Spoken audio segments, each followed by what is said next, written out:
Wow, what a crappy intro. I thought it would be a little longer than that, but it's not bad. It's going to do it again. I hate this. I hate this program more than anything. What in the hell? I have no idea. That didn't take long at all.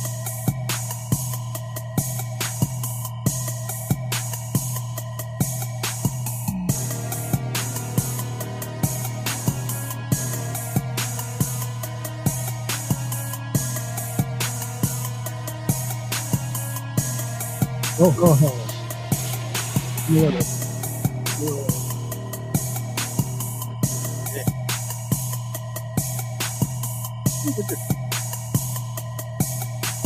I can't wear headphones. I can't wear headphones. Because, all right, I gotta turn them. It's gonna repeat again. It's just the stupidest thing ever. Hold on. What's that? Go, go, go, go, go, go, go, go, go, shawty. It's your birthday. We gonna party like it's your birthday. We gonna sip Bacardi like it's your birthday. And you know we don't give a f**king at the birthday.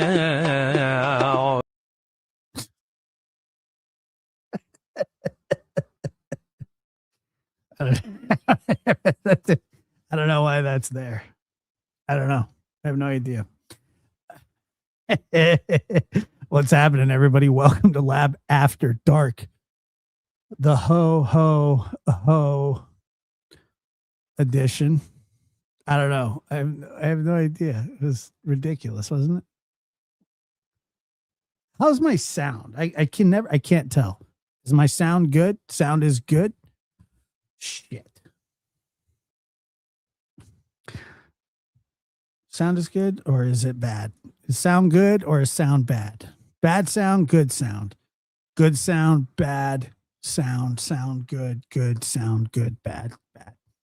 Perfect. Okay. That's what I like to hear. All right. Let's see. It's more muffled than usual. Oh, son of a bitch. I wonder why.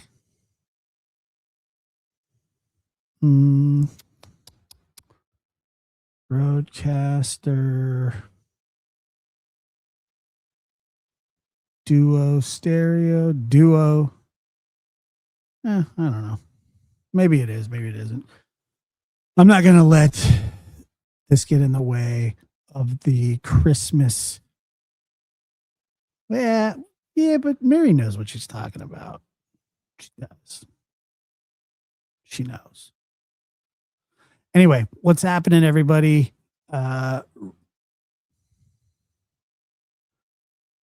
Retha, Gabby, what's happening? Good to see you guys.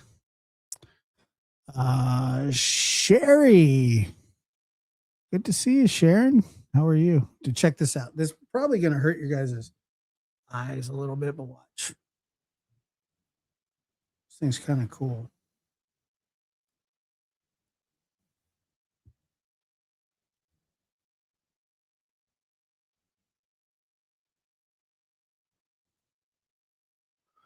All right. So, hey, what's happening? La la la la la la la la la. 'Tis the season to.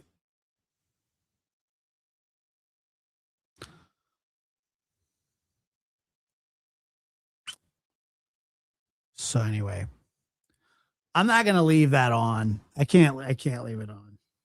It's too much. It's too much. Way too much. It's not just too much, but it's much too much.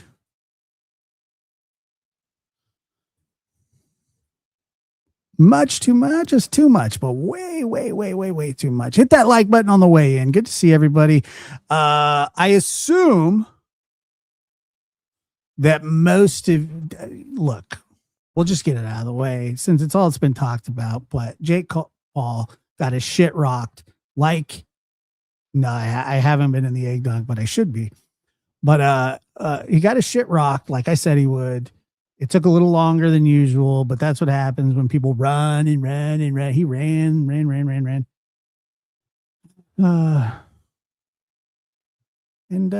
know, I mean, it was bad. It was probably worse than you would imagine. He not only he broke his jaw in two different places, but I mean, he took some head punish, some head trauma that was, I mean, it was everything that I thought it would be and more. And he got his head twisted. You know, it took 6 rounds, but the thing is, you know, when people fight like that, when they tend to run. He wasn't there to fight. He was there to survive. And he just kept like moving, and he ran until he couldn't run anymore. And once he tried to start throwing punches with the guy, with Anthony Joshua, it was over. There was nothing that he could do. And he was running out of room. He ran out of energy. I mean, I don't know, man. It was bad. It was a very terrible, you know, and everybody's like, well, he didn't, like, his lights didn't go out. Well, I don't know. His eyes may have not closed, but I mean, they might as well have. I mean, when you don't respond to a 10 count, you know, you're done. And he was done. Really, he was done from the minute. I thought what was going to happen sort of happened, where he would make it messy and he would hold on and try and drag AJ down and all this stuff. And it was totally, it was going to happen the whole time. I mean,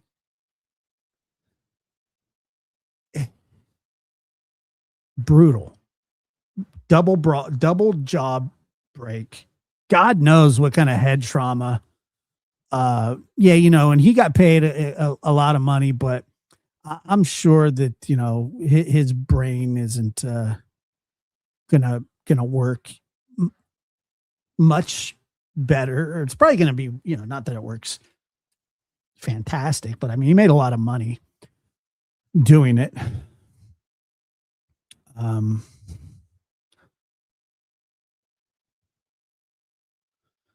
Yeah, he's going to be, it was so, he did not get a zombie rib cage. That's true. By the way, I listened to you guys, Nunya, I listened to you indeed. I think it may have been, I think it was yesterday. And you guys are like out of control. Well, Jonesin. It was out of control. That was so funny. Jesus. Hilarious, you know.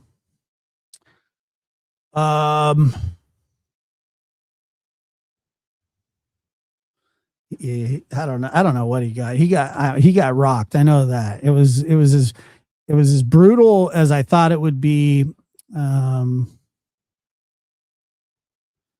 You know, and my prediction seemed to be pretty on point. Hold on, I'll show you here. Hold on. But, you know, they usually, like, I'm pretty okay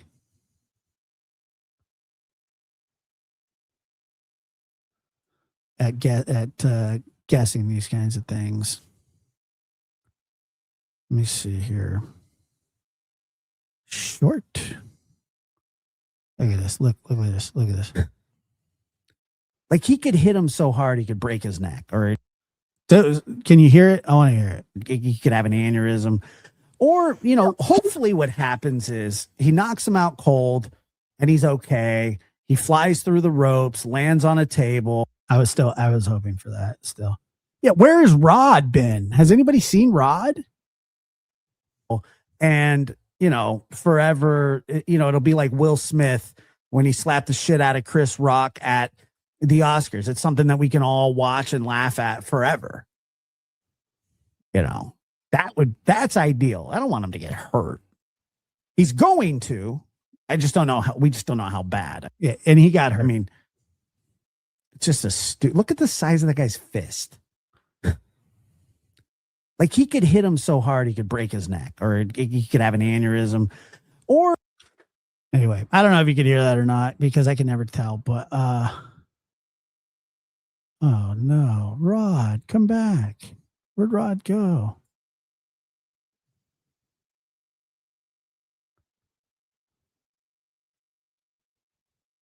Where did he go? Yeah, I don't know.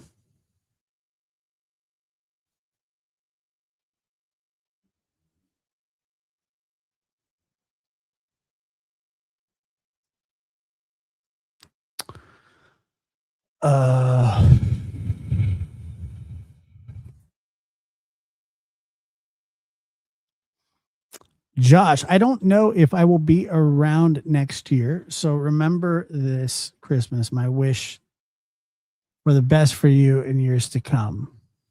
I don't know how to, I mean, it's very ominous. I appreciate the kind words. I just, you don't have to get into it, but I hope that you're around next year. So I just hope everything's okay.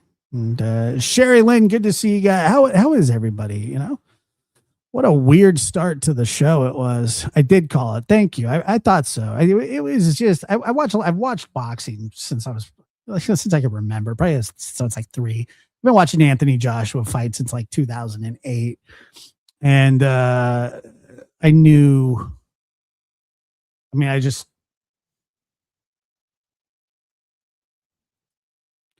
had a feeling. I just had a feeling that it was going to go bad, and it did go bad. I vaguely remember that. Yeah, I vaguely do remember.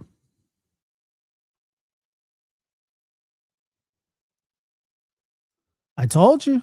Hey, and I'm glad. I am glad that my prediction was right.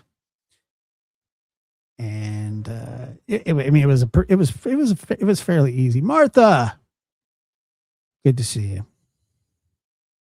I like watching boxing too, but I missed the fight. Except I saw some highlights, and I thought, oh yeah, Josh called it. Should have bet on the fight. What the problem was that there was really no upside to betting the fight.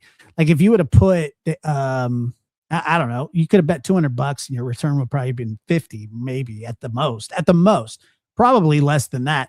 You would have had to bet on Jake Paul to make any money. And the people that did bet on Jake Paul, and there were some, did not, fare well. I mean, I could not imagine anybody putting money on him. What a dumbass idea that would be. People lost a lot. I mean, he sucks. I mean, he did suck last night, at least.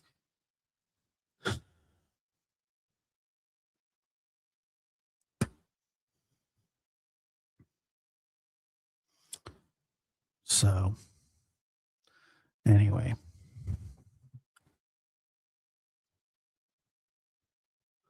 You're sensitive to what? People getting punched? Well, I mean, it's a sport, as old as time. And it's not like people are just assaulting people, I mean, because they sign up for it. So that's really on them. Plus, he got paid a lot of money to do it.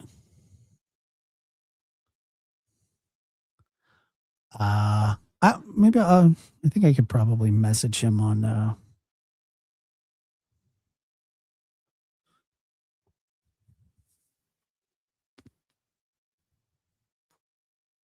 Mm-hmm.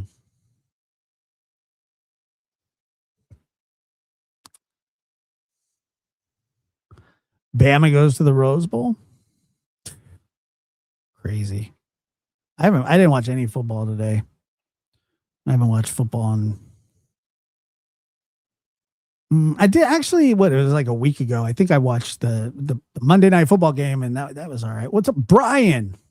But he didn't last 6 rounds. That was the thing, and I heard a lot of people say that, but he didn't actually last 6 rounds. He ran for the first 4, then he tried to open up in the 5th, got his shit rocked a bunch, and then in the 6th he got blasted about as hard as somebody can be humanly punched, and sent him to the hospital with a wired jaw, which is he's lucky that that's it. I mean, I'm telling you, he could have hit him so hard that he could have just broke his neck. I'm serious. I'm dead serious.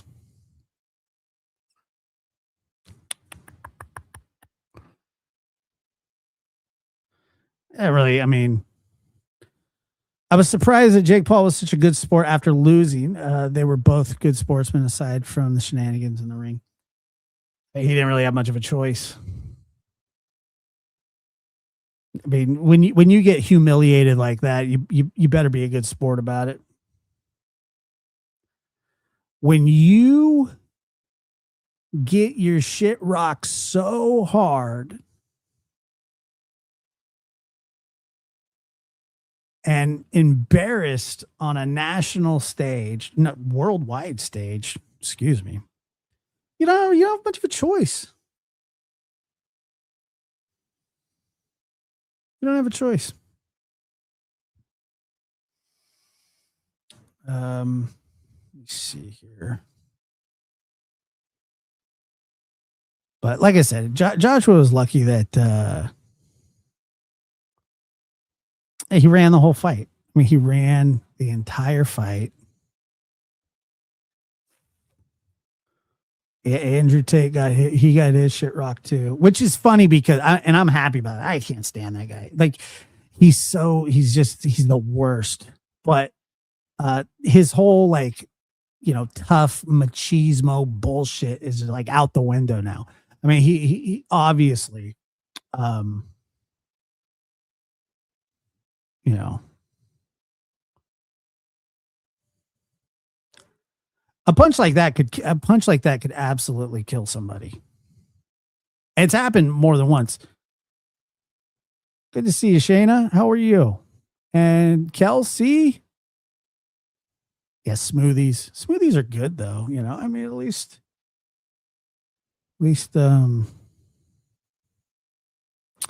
he will he will live with that.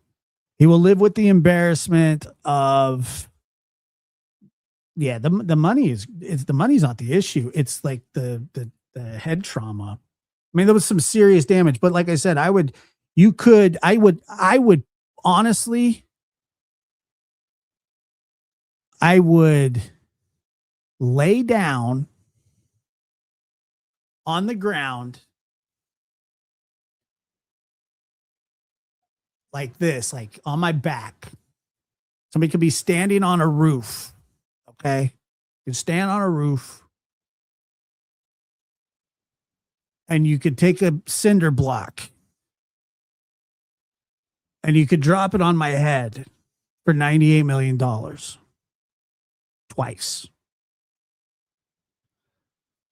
If I live, I'm good. If I don't, whatever. My family can have it. Just saying. Yeah, this is the one, Kelsey. But I'll turn the lights. I turned the lights on early. They're very, very loud.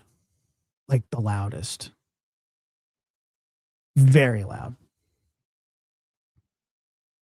All right, hold on. All right, Gabby, turn your head.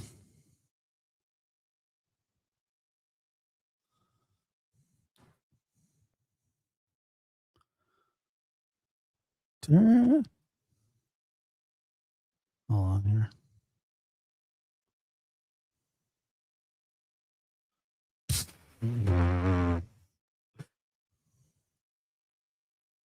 Hold on. Golly. Let me share this tab instead. Oh, that's some funny shit. I mean, it's terrible. Sorry, it's a terrible thing. You know T Dasher and Prancer, Donner and Blitzen, but do you recall the most famous reindeer of all?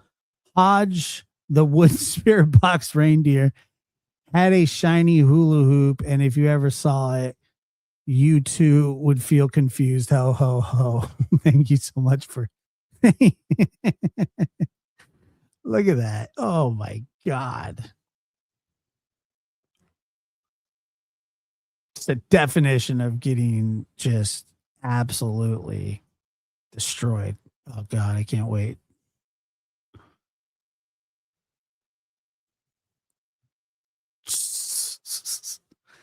Bad. I don't know why it does that.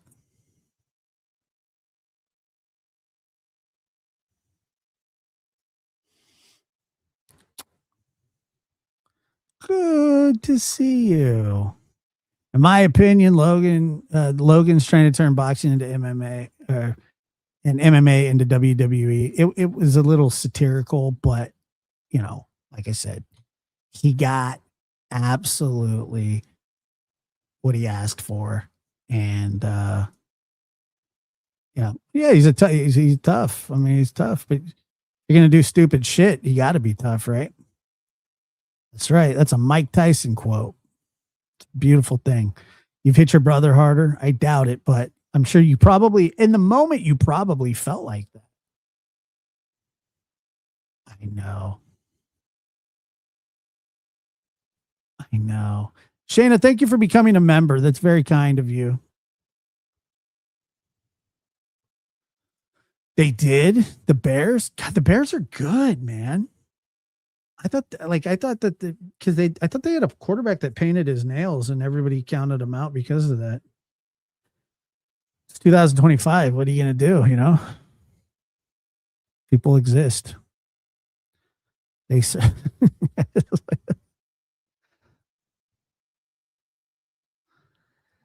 yeah. Well, everybody would say like, I do not think, honestly, and I mean this wholeheartedly. To the average person watching the fight, they would go, you know, you don't. First of all, if you don't understand boxing, then you just don't. You don't understand it. What are you going to do? If you're a casual fan, like a lot of people are, like if you're not paying to watch, look at this. I'm going to get electrocuted, like wires and shit hanging out of here. And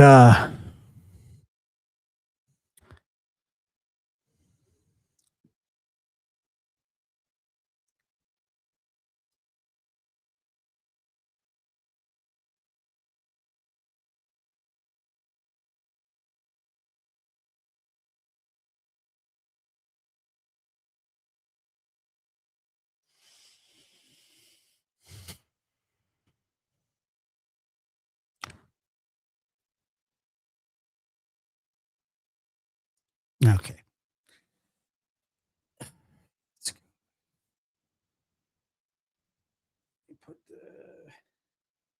It was a bit much.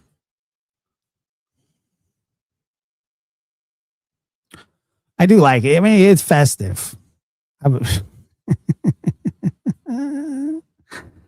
Oh God. Well, thank you, Kelsey, for the hat. Can't wait to see what the next one is. I'll wear them. I like hats. I just, I like Santa hats. Thank you.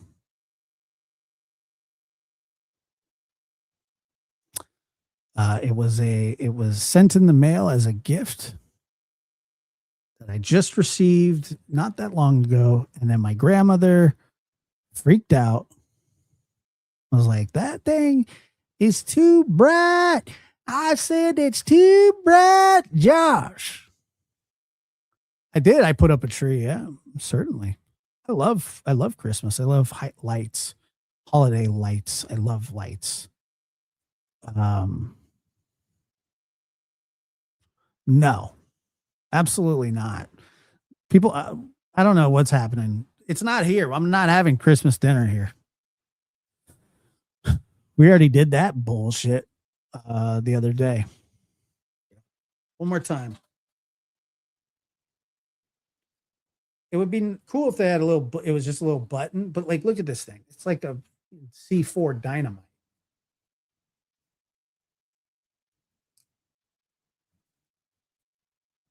And it came with like, it didn't come with batteries, and I didn't have any AAA batteries. So I had to go to the gas station. I went to the gas station to get batteries for this thing because who has. Oh, fuck. What the hell is that? Is there a light in here?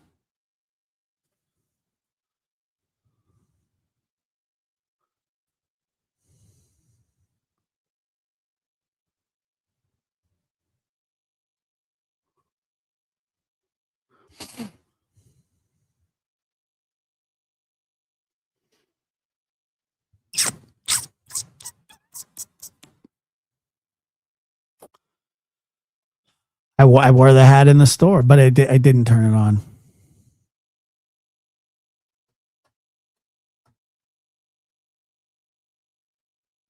I feel like well, I didn't really have much of a choice. It was they were extremely expensive for four batteries. I don't know. I didn't even, it was a lot. I don't remember. But anyway, it's a lovely gift. I'm telling. Do you think that I didn't think that, like that I didn't think of something like that? Of course I thought. I don't have any. Nothing uses AAA batteries anymore. The only time I ever hear about AAA batteries, and I promise you this is true, is when I read stories about people that go to the ER for shoving them in orifices that they're not supposed to. I swear on everything. The last story I read was about somebody who took a battery and he whatever. It just doesn't matter. It went up his pee hole.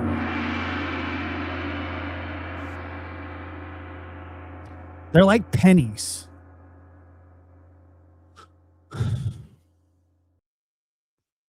They're like pennies, okay? Nobody uses them. It's true. That's a dead true story.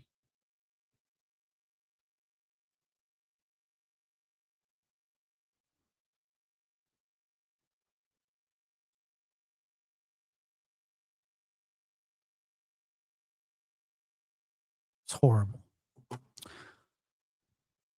Most of them used, every remote I have is AA. I know. It's disgusting. People are terrible.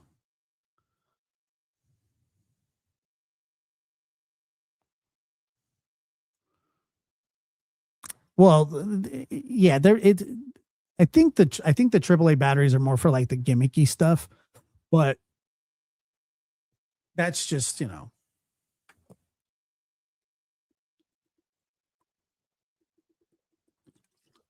I'm getting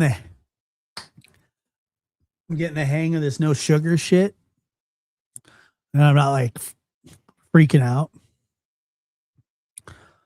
about, like, I'm not feeling horrible, like getting used to this. So that's fun. Feels good. Feels good. Working out twice a day. Chasing Otis. God, he has been awful. Tried to fight a poodle today. Not really fight him, but he it's only like it'll be 2 weeks tomorrow, I think. 2 weeks, man. No processed sugar, low carbs, just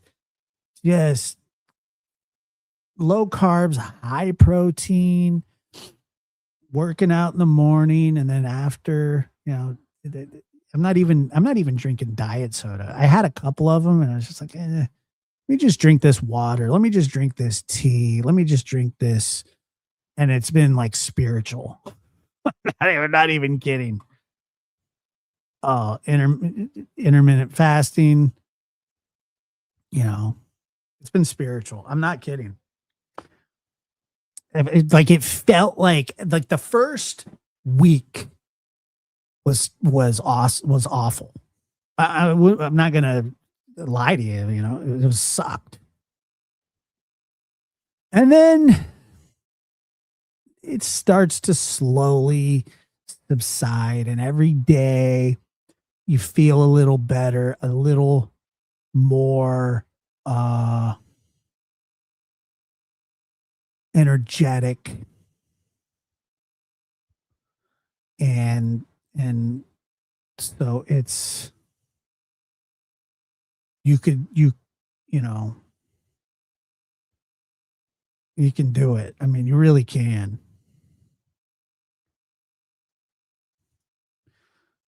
My cousin was an ICU nurse in Detroit. The stuff she had to pull out of orifices, unreal. There's no question.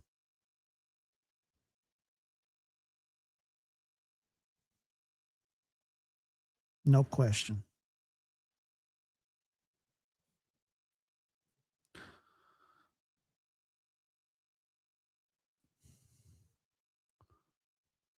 Let me see here. Okay. My dog's son, Chester, passed away last week. And I have been so upset. My eating went off. I was doing so well before that. So back to it this week. Grateful to be here. First of all, I want to say very few things compare to losing a pet that you love. And it's the same thing. It's just like losing a family member. And so and then this time of year, I just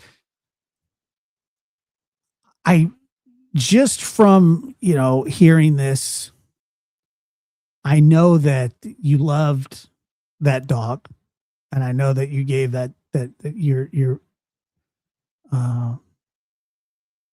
Chester a wonderful life. I'm sure of it. I have no doubt.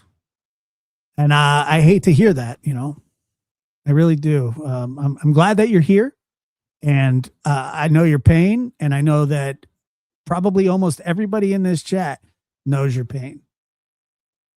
I don't know if this will make you feel better, but sometimes it makes me feel better. I'll show you here. Hold on.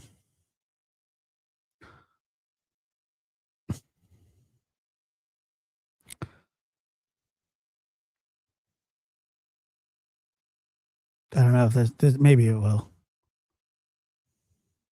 Does that make it? Probably not, but maybe this will make you feel better. Hold on.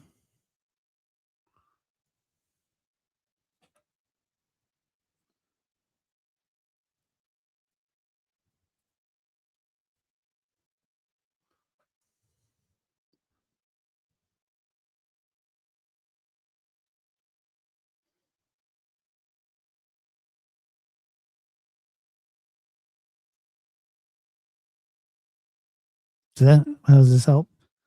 Does this help? La la la la la la la la la. 'Tis a season to be jolly. La la la la la la la la la. It's super bright, dude. Like, it's crazy bright. And blitzing, and I'm in the mood, man. I'm in the holiday spirit today. It just came over me. I think it was watching that fight last night. I have fucking no idea. Like that fight fired me up because I was just like, I guess you could say I'm a boxing purist. Like it's my second favorite sport next to basketball. I say that every time. It's baseball. I don't even like basketball that much. Sometimes basketball was my second favorite sport. Baseball is my first favorite. Boxing. They're all B's. Badminton. Was it badminton and bocce ball? All the sports that I like, they're all B's. I got to turn this hat off before I have some sort of like, I don't know what.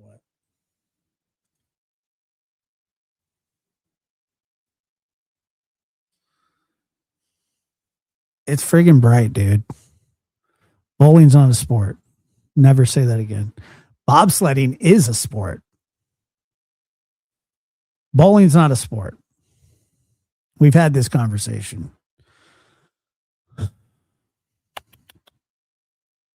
I would think barrel jumping is probably a sport. But anyway, who fucking bull riding because people do it drunk.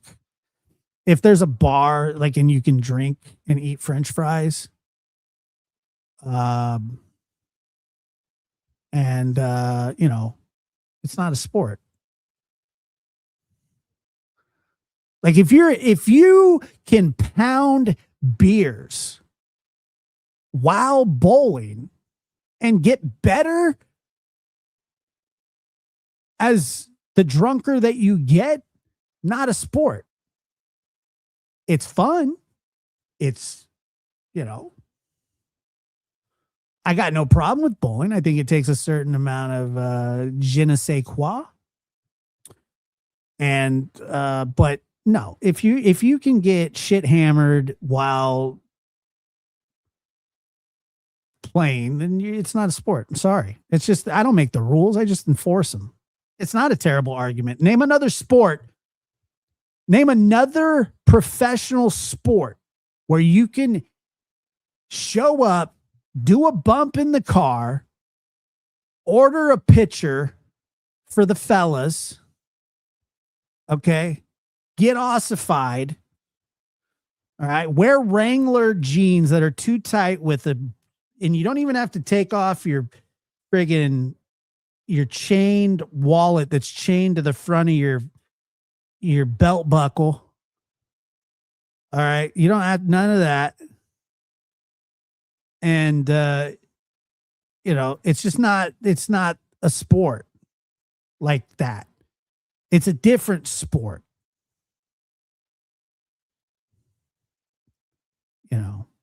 Sorry. I don't make the rules. Sure they are. They're allowed to. There's a bar right there. Hey, I gotta go take a piss. Anybody want a beer? Yeah, give me a beer. We're only down 17 pins. Beach volleyball is a sport. Beer pong, not a sport. No. No, I don't think so. No, I'm telling you, man. I'm not even kidding you. I watched a guy where it was a Mexican dude. He may or may not have been related to me closely. He wore a cowboy hat, bowling shoes. They were boots, but they were cowboy boots made into bowling shoes. I don't suck at bowling. I'm actually good at it.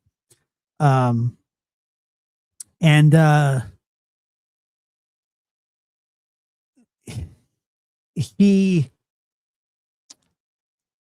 was wearing, and then he had one of those bolo ties. I watched him drink 18, maybe more. I stopped counting at 18 because that's as high as I can count in Spanish. But He, the dude had at least 18 Tecates. It's a Mexican beer. It's not for the faint of heart. And he had the salt shaker in his back pocket. So he's like, orale, orale, mijo, give me a towel for my ball. And I'm like, no, get your own towel. He's like, I can't believe that you have boots that bowling shoe boots, and he bowled a 270.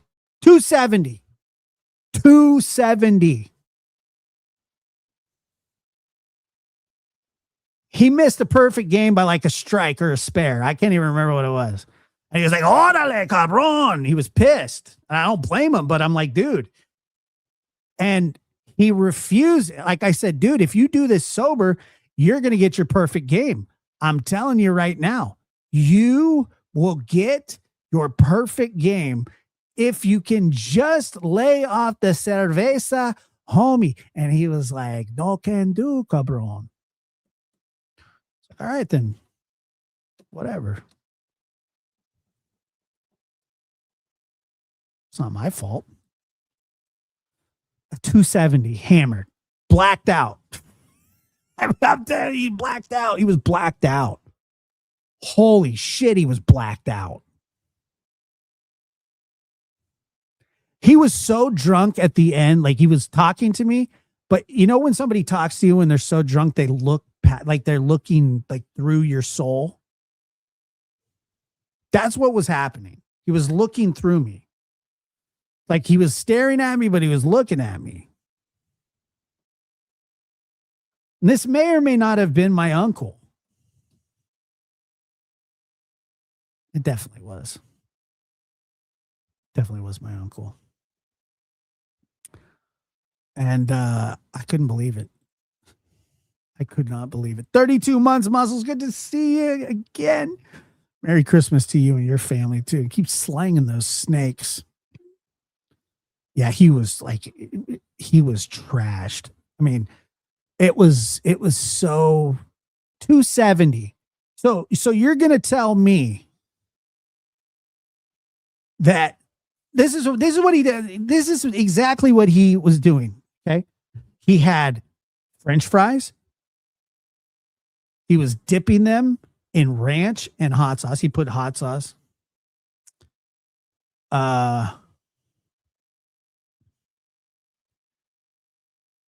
He was chugging Tecates. He was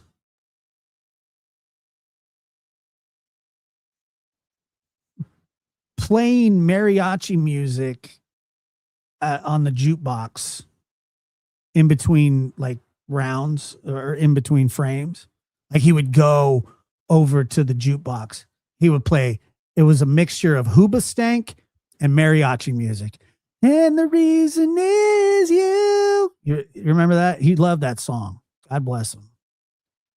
Rest in peace, Uncle. But it's Hoobastank, Jesus.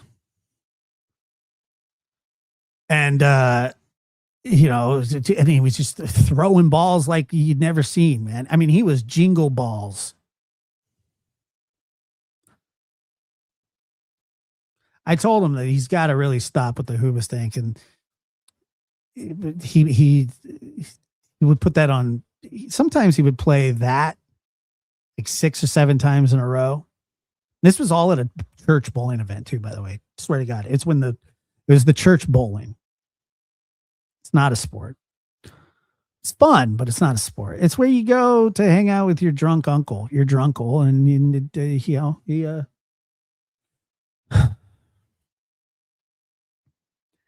he's the uncle that asks you, hey, can you hook me up with some of your friends? No, I can't. Go away. That's what I would tell him. Not hooking you up with anything. They do not sell beer at a batting cage. I've been to many batting cages. Yeah, drunkle. That was my drunkle. I mean, it was entertaining, sort of. It was sort of entertaining. I don't know. It was like it's really a sickness. It's what it was. It was a sickness. He was a drunk, but I loved him. I loved him dearly. No, this isn't the this. Yeah, I think it was the construction. I think it was the construction orange guy. Yeah. Yeah. Badminton's a sport. Brian P said it, there's got to be a ref usually. He was hammered, dude. Hammered.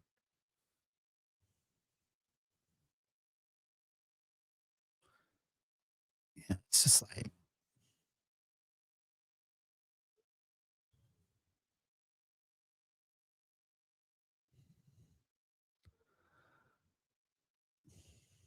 anything that can be thrown off by a breeze isn't a sport. Well, baseball, football, they all factor in wind. No beer at the batting cages, but depending on how you do, you might look. You can have beer anywhere, really. Okay. So this uncle, he took me to see this movie a long time ago. It was called The Beach. I don't know if you guys have ever seen the movie The Beach with Leonardo DiCaprio. It's very dark. It's very weird. It's very like new age, but it's just it's a weird. It's a good movie. It's interesting. It's weird. And he got this. It was I don't know exactly what it was, but it was probably some Don Julio, I think. And he was like, bro, it was like crazy. He got so drunk during the movie that at the very end, when it's like the climactic scene comes, it's like a groundswell, and the whole theater is silent.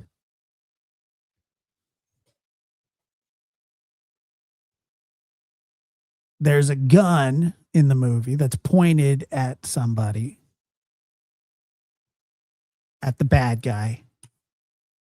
And he's been quiet the whole movie. He decides to scream,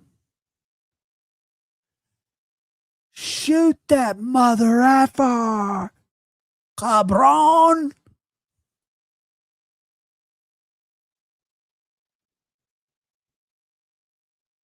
We were politely asked to leave, and I finished my popcorn in the lobby. And my grandmother was pissed. And so that was the last time that I went to the movies with Uncle Felix. So he was quiet the whole movie. The whole movie was quiet.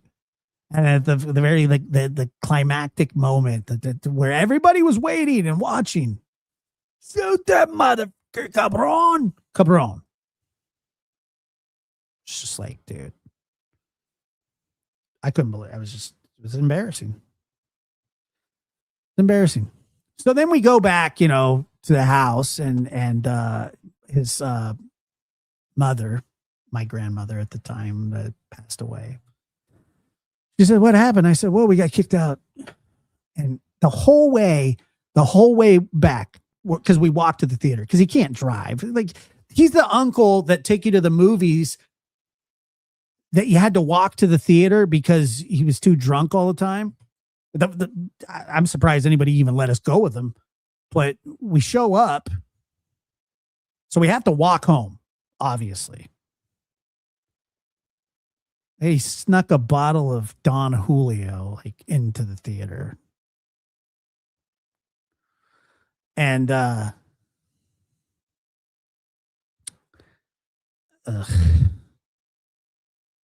so the whole way home, he's like, hey, Like, mijo. And we're like, what? We wanted to see how the movie. We were all pissed. There was 3 of us. We're like, what? Mijos, don't tell grandma what happened, okay? Just tell her we had a good time. Like, we didn't have a good time. We were having a good time until you got us kicked out of the theater. Mijo. So we walk in. She goes, how's the movie? I said, oh, Uncle Felix got us kicked out. She goes, you what? And he just looked right at us like you motherfucker. I told on him. I didn't care. It's the same guy that got me in trouble for pitching quarters when I was 12 behind a Domino's.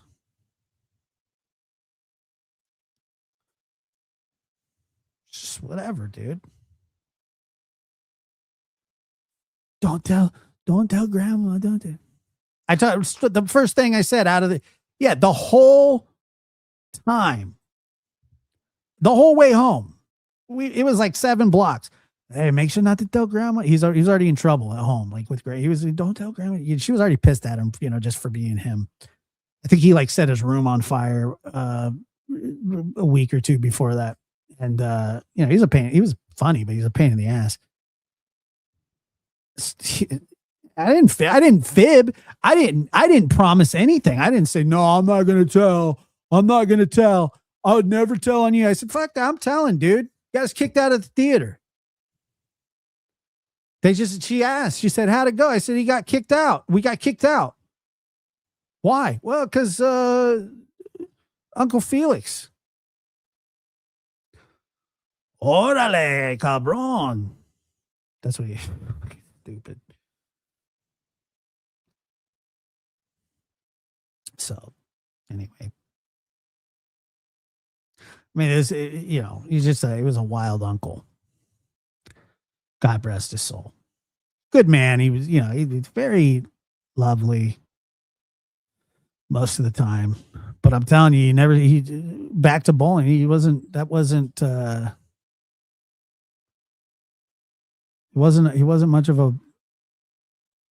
much of a like a guy that you would take to you wouldn't take him to. He left his teeth one time. He left his teeth on the back of my toilet at my house once. It was the worst. I felt like I found his teeth.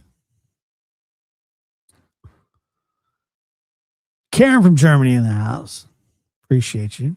Please hit that like button on the way in. No.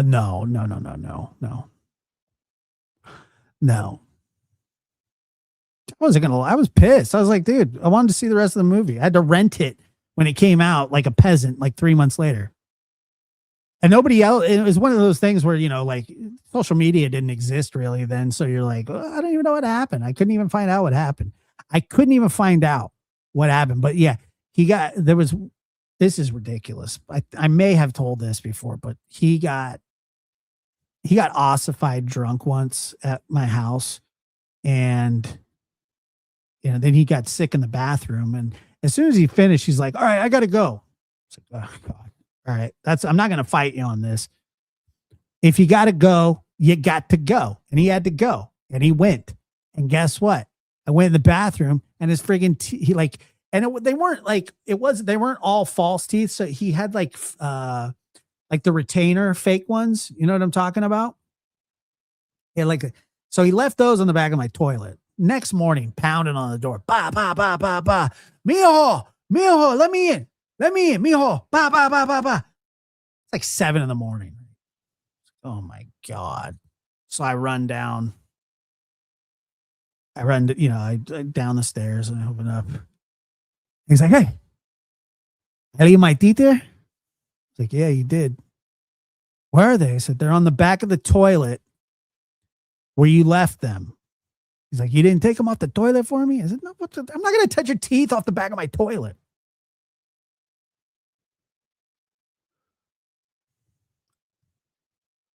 So anyway, he ran in there and I swear I watched him do this. He rinsed them off with cold water. He stuck him in his mouth. He jumped down the stairs and took off. I didn't see him for 2 weeks. I'd had enough of him. It's disgusting. It's so gross. I even said, why don't you leave your teeth in?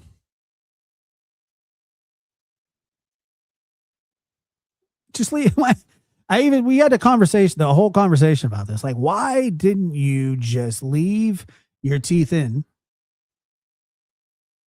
But, I don't know. I've never dealt with a partial.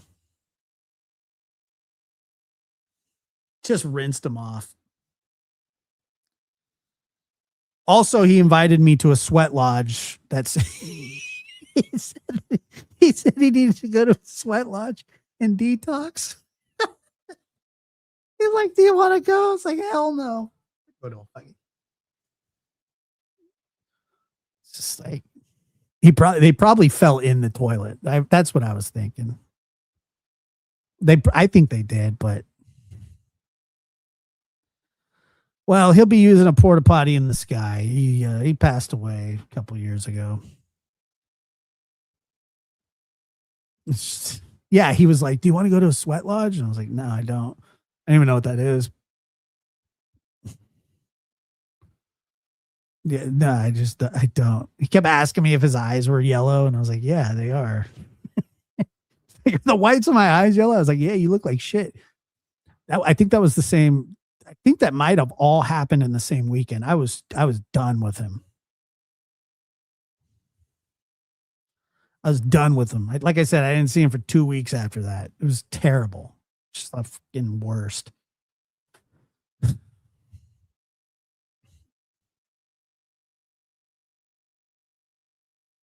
Just like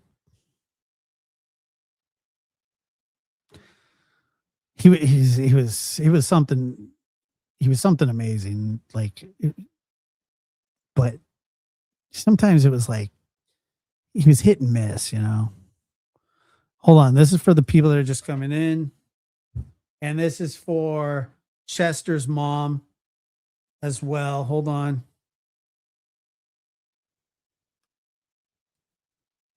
Well, it was my dad's brother. I mean, I didn't have much of a choice. He loved me. I know that.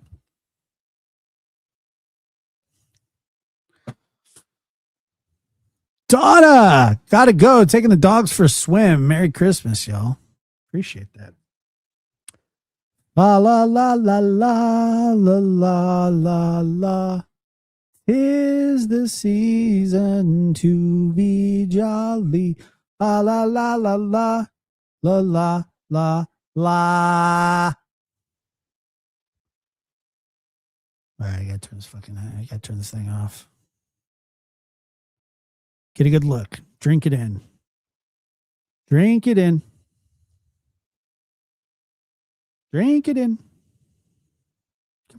Come on. Drink it in. Let's go.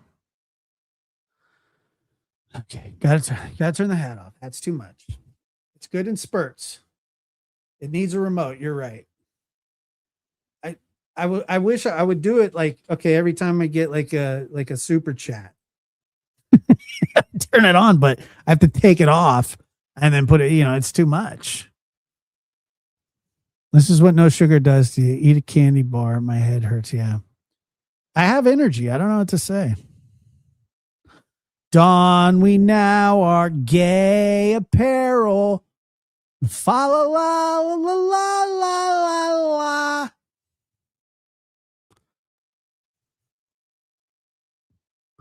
Yes, it's a concern of mine all the time.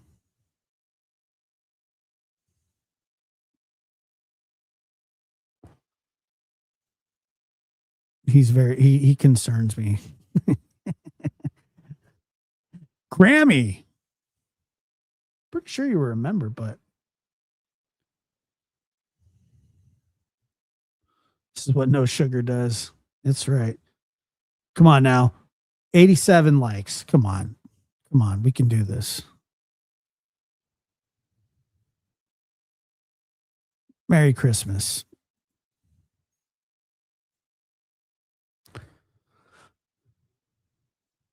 You remember when I first got him? Dude, yeah, he tried to fight a poodle tonight. Otis now has a little gray patch right here. It almost made me cry, to be honest. I miss,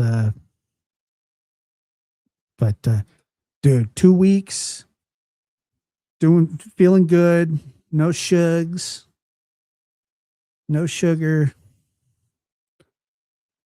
no processed sugar. I mean, but I eat a banana here every other day, like a banana.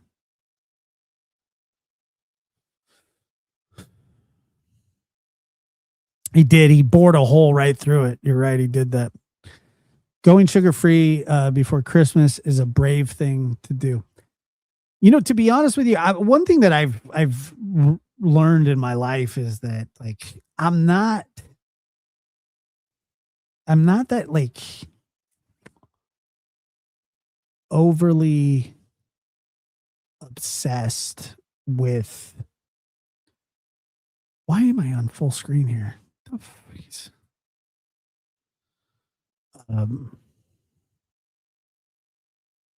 Like I'm not like huge into bread. Like I like bread, but he's 4. Yeah. Not, I mean, he just has like the little grayish patch. Like when that bread, like I could, like I like sandwiches, but I usually end up just like hammering the middle out after, about good 3 or 4 bites.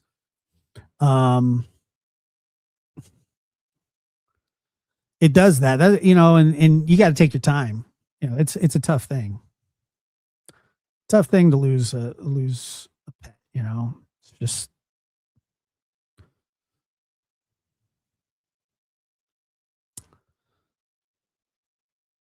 Okay, see, it's not that I don't like. I like bread. I'm just not like a hoagie sandwich is good. Like a Subway sandwich is good, but like eventually I end up going to the middle. I really, really haven't, I like grilled cheese. You just kind of figure out what works for you, and it's just, you figure it out, and it takes some time. Take some time. I just really wasn't real. I didn't really like the whole. I'm not a big fan of breads. Yeah, I like it. It's just it's very good. Rochelle, thank you so much. That's very generous of you and very kind. I appreciate that. And Merry Christmas to you. And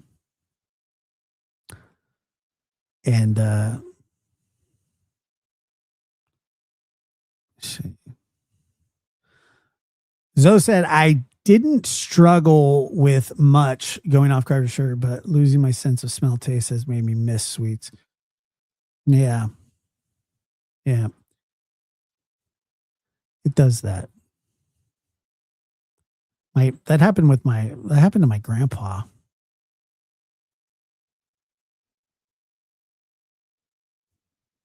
Happened to my grandpa. He lost his sense of. You know what I do like? I just been using hot sauce on everything, just hot sauce for days. I love it. I love hot sauce, and it keeps the the vibe going. But I tell you, the one of the big things is just water and coffee. Like you can do those things. There's nothing wrong with that. But it was just my decision. And I'm just trying to make changes for the future. And the present, really. I mean, because you just want to feel good. And not that I felt bad. I just really started researching it a lot. I started researching like what sugar does, what processed sugar does to your body. And it kind of became something that I was just very into. And just reading about it. I was just like, yeah, man, I can, and I had talked to some people that had quit sugar before. And the inflammation, like I've just, I can tell already that there's significant, oh God, pasta's so good. Pasta's so good. Love pasta. Pineapple juice. That probably has a ton of sugar in it, but once again, though, and Muscles, correct me if I'm wrong. There is a huge difference. There's a huge difference in processed sugar and natural sugar as well. I mean, like natural sugar in food is, or in, like fruit and stuff like that, is it, you still have to do it in moderation, but processed sugar is like, it's of the devil. Yeah, that's what I thought. I mean, from everything that I've been reading about it, is that um mm,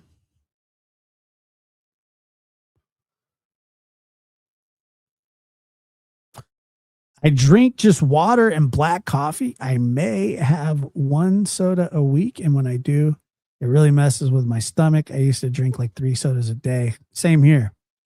But I will put sugar on my Cheerios still. Yeah, I mean, I guess everything in moderation. Everything in moderation. And to be honest with you, like I could feel, I if I were to drink sodas, like a lot of them, um, the caffeine and sugar, I could feel. Sometimes I would have like heart palpitations, and it felt like, and when I talked to my doctor about it, she was like, well, it's the caffeine mixed with the sugar rush. It's just not good for you. And I haven't had any issues at all since then. Not one. Not one. Not even one. Just a weird little, you just get a little flutter, and it can make you feel weird. But and it's an irritant to your bladder. It's a lot of things. It does a lot of things to your body that you don't even realize that you don't. That's why when you drink a lot of sugar, that's why you pee a lot. Oh no, I'm not, Debbie. I promise you, I'm not. I'm not. Alkaline water. Yep, I drink that.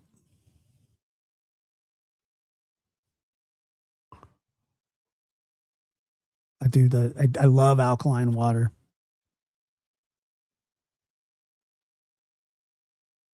Hold on here.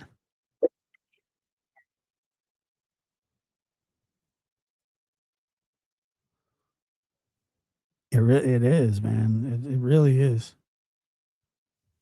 And once I started to notice that the weird feeling and um just overall uneasiness of soda, it and sugary drinks, specifically with high fructose corn syrup. The oof, It's amazing what it does.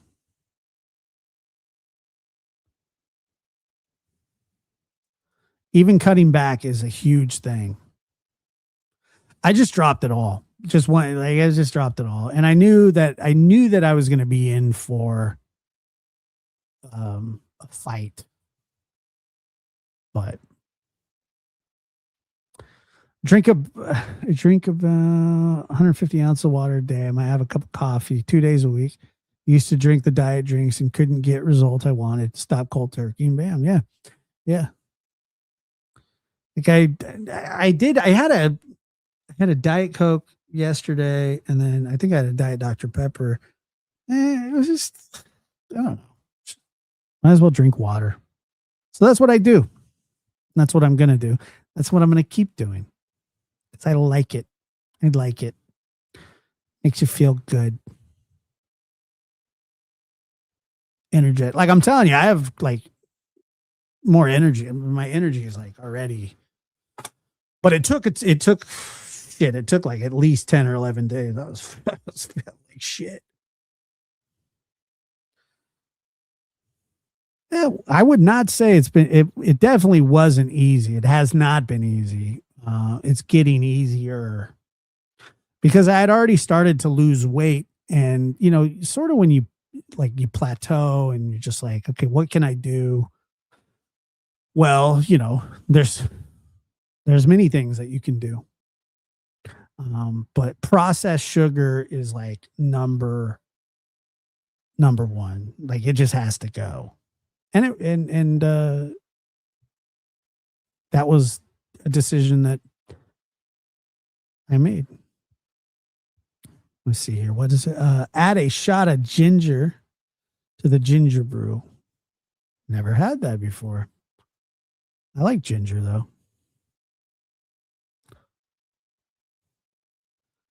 Well, that's another thing. I've been on this. It's just weird. Like I'm weird. I'm weird. Okay, I don't know what to tell you, but like I love bacon. I love bacon, but I can't eat it. I just can't. I cannot eat that at all. I can't because I don't know. I feel bad for pigs.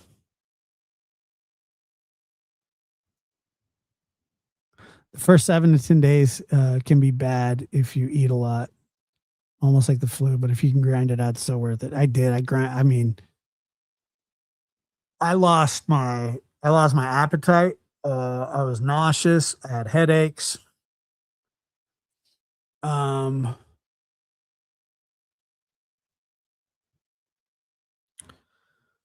and yeah, I'll do turkey bacon, no problem.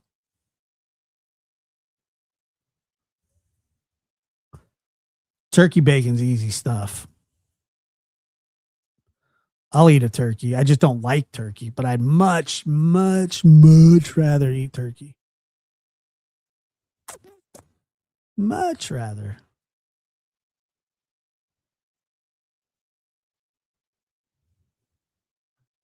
But not at Thanksgiving. But turkey bacon's pretty good. So,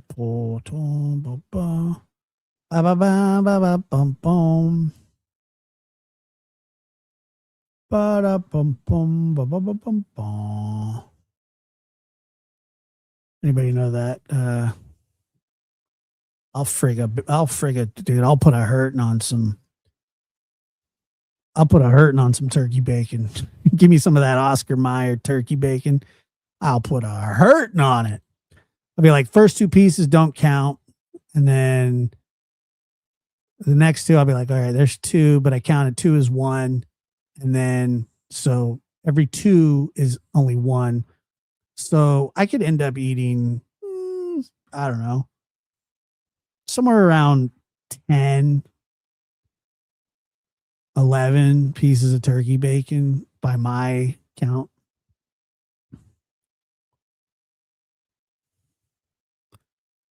Just go kill a turkey yourself. That's what they deserve. Mean ass birds.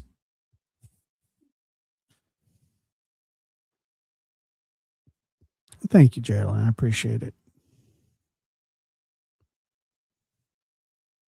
Spot put a hurting on him, I'm telling you. Give me that turkey bacon. It really is good.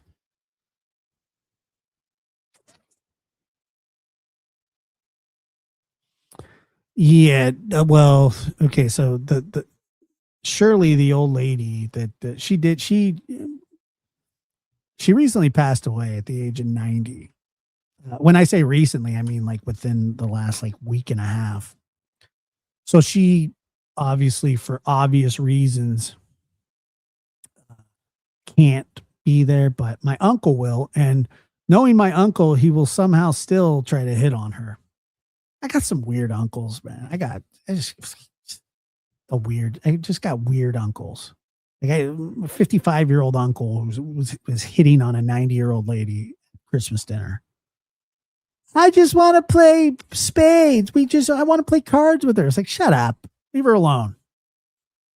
That's when she was squirting him with the squirt bottle. You remember that? That's exactly correct. Give me that turkey bacon for the win. He's a weirdo, but she's with God now and she's safe. She was a dear lady. Her name was Shirley. It was my sister's client, but became her friend really for 6 or 7 years. And my sister was heartbroken that day. And she called me when she passed. She was on hospice for a little while. And this is a beautiful story. Just kidding. It's not, but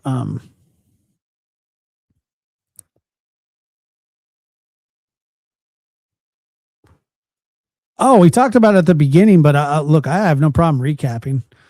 But here,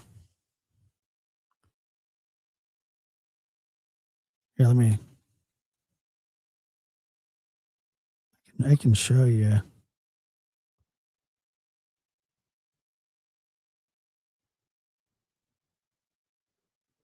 Oh, we can recap it. Let's just put it this way. This is what happened. Idiot. He got his jaw broken 2 places. I didn't bet because there was no upside to the bet.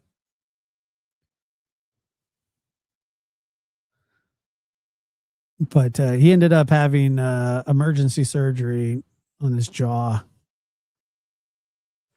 And he got smoked. It was disgusting. He's an idiot for doing it. And he's smirking because he made a lot of money and he broke his jaw in 2 different spots, yeah. Yes, he did. Oh, here we go again. La la la la la la la. Here, I'll show you the knockout. Is Gabby here? I know, he's a piece of crap.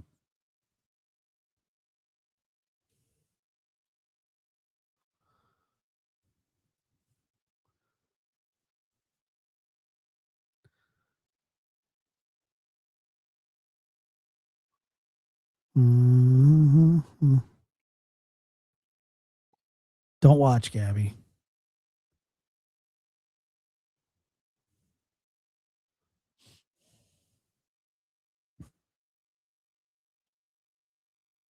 Men's feet, but look it.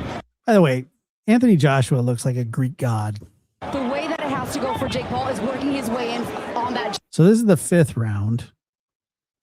So for the first 4 rounds, the guy ran. He just ran. He tried to avoid him. He did pretty good at avoiding him. Jab just like that. Back to the basics. It really is. Oh, the uppercut! I mean, look. That jab just like that. Back to the. Hold on here. Check this out. Basic. So this is in the 5th round. Watch this. So that sucked. Sure, that didn't feel good. Take this down here. Not like that. No. Not that severe either. So he couldn't stand up anymore. He gets rocked. But that wasn't the worst of it. This is the worst of it. So here's the thing, too. If you're a fighter and you're fighting, if you're a fighter and you're fighting a power puncher, the worst thing that you can possibly do is get pinned up against the ropes. And what he wants to do is he wants to pin you against the ropes. And what they do is they circle and they circle and they circle and they get tired and they let them just wear themselves out. You know, it's not that Jake Paul doesn't train. It's not that he can't box a bit. He can. He's not in the league of this guy. Not even close. And so for about 4 rounds, he ran.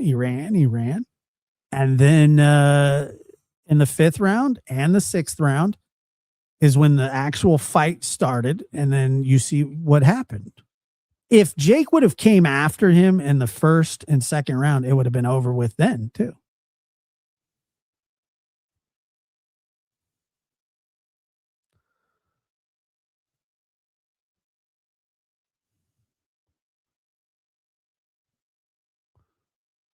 And these are nasty punches. And he walks him down,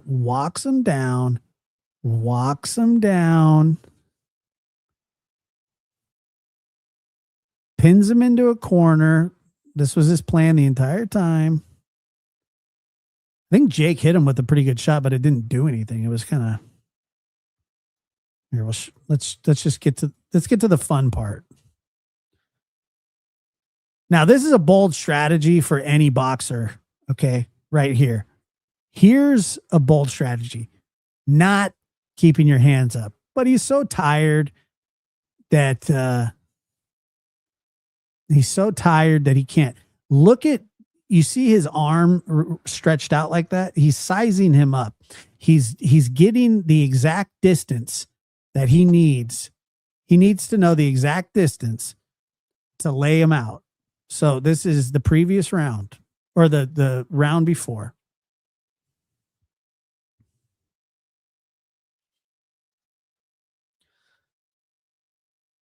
It's a technique of boxing. It's called hunt and kill or seek and destroy. It's a style of boxing. Okay, so he's got him in the corner. Fakes to the body. Overhand right. Nasty, broke his jaw right there. Done. His lights don't go out, but he's not responding. He's done. I mean, it was terrible. It was as bad as I thought it would be. I thought it could potentially be worse. And I'm telling you, if he had gotten up again, not only would he have shut his lights off, he would have been in serious trouble, more than he was. I mean, the guy had to have surgery.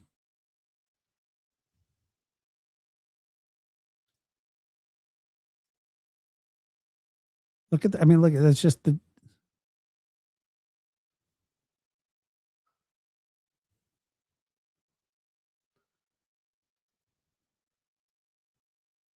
nastiest, one of the nastiest. see again, he has the entire spacing. He knows exactly what he wants.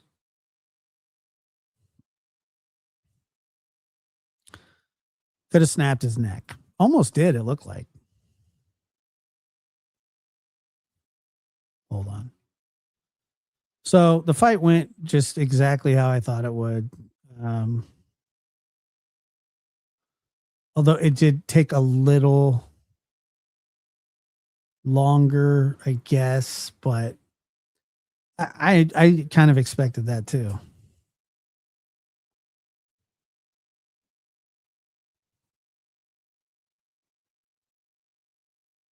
It's just,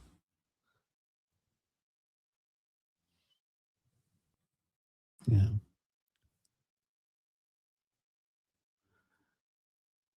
Yeah, I think so.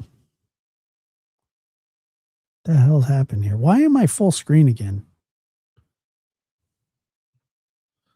What do we have here? Hold on. Da, da, da, da.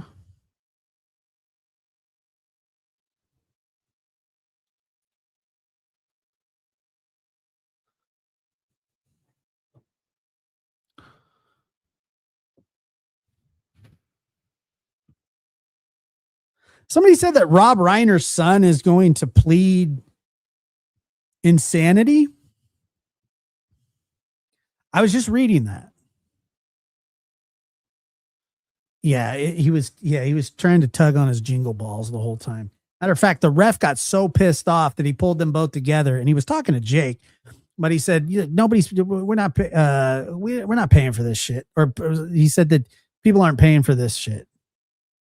Yes, you can look again. More grace and peace for 2 pounds of turkey bacon on your plate. Yummy, yummy. I do love turkey bacon. I like the bacon too, but I like piglets. Hey, get in bed.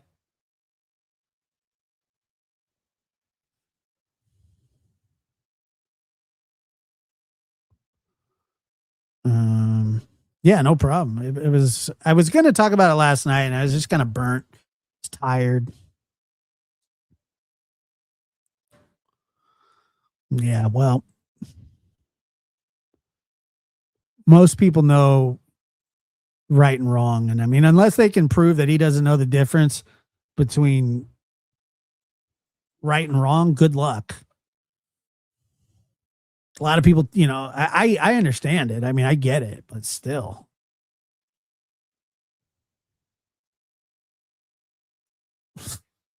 Yeah, he's got Karen Reed's attorney. Fucking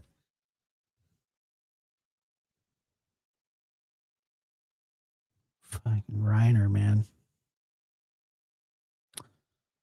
Well, there you go. There's consciousness of guilt. That's what I was wondering. I didn't know if he did that or not, but it doesn't surprise me. Most people like that, most people that are actually crazy, they just like sit in their own blood, and just they just sit in the blood and rock back and forth. They don't, but that doesn't seem to be the case there. Sound like he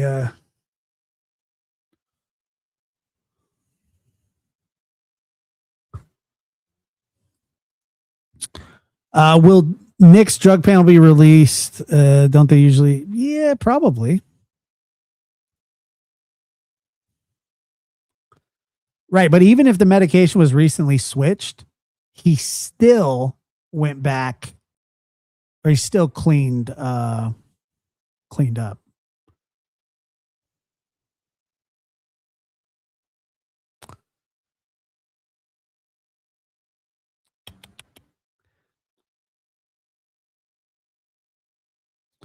Yeah. I mean, it's a weird thing to do if you're not if you're I'm telling you that the consciousness of guilt is going to be a big factor. What the frig?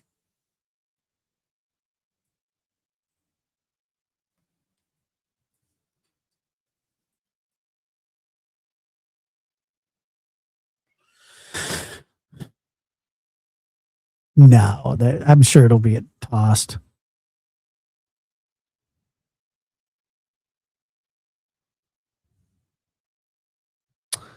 The Reiner case.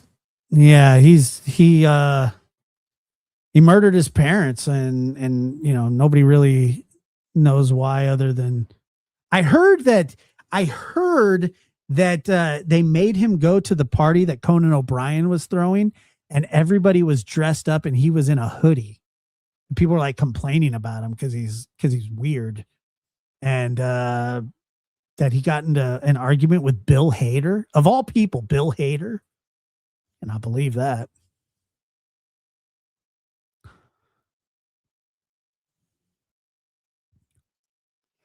There were people that obviously did not want him there. How could you blame him? Yeah. Refused to go back to rehab. I heard Vinny Politan say that maybe them forcing him to go to the party was the catalyst for it. And maybe that was, but I mean, this was a murder waiting to happen. I mean, the guy was so unstable. And the fact that his mother or that his sister found them is devastating beyond belief. I think he's 30. I'm not sure.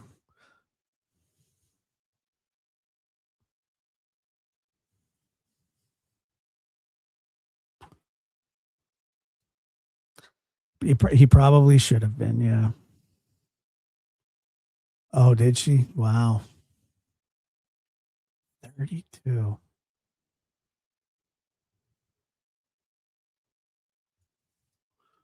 Here, I'll play a little bit of this here. Hold on.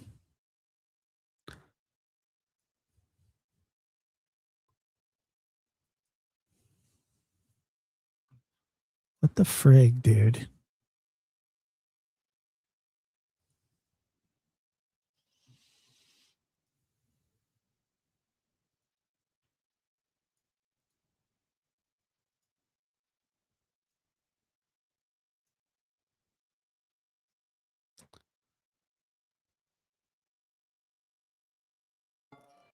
Oh, it's slow motion. Hold on.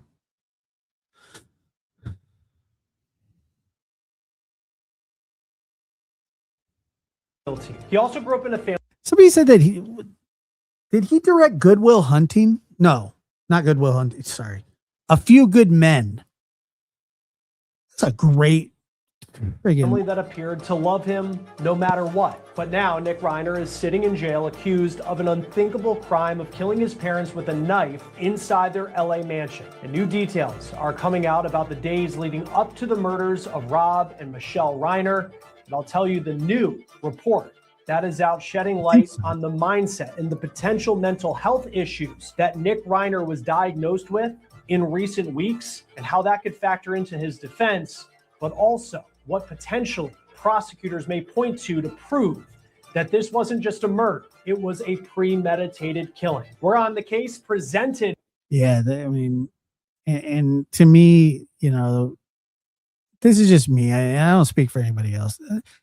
I get it. The premeditation, he did what he did. And I'm sure he didn't just like all of a sudden grab a knife and go, I'm going to kill you. By Law and Crime, I'm Chris Stewart. I don't know.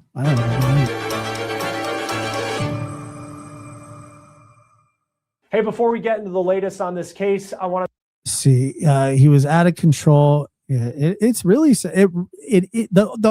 it's an absolute tragedy, and it's just a tragedy in every sense. Even for the, killing your parents, who try and help you and love you, is. What kind of state do you have to be in to even consider something like that? Obviously he wasn't in the right state of mind, because people who are in the right state of mind don't do things like that. Talk about one of the biggest partners and sponsors for so if you're in now I'm going to get into why prosecutors may think that in just a moment, as we're piecing together what we know about what was found inside the Brentwood neighborhood home of Rob and Michelle Reiner. A big update that came in this week. It was per TMZ that Nick Reiner, the outlet claims, was diagnosed recently with schizophrenia just in the recent weeks leading up to Rob and Michelle's murders. Now, the outlet also is citing a source that claims that Nick's medications were making him erratic and dangerous. That has not been officially proven, but a major report coming out from TMZ. Rob Reiner, Nick's dad, he was a Hollywood institution, and he was. Yeah, look, I have like I said, I am completely sensitive to the fact that drugs and schizophrenia can go hand in hand, unfortunately.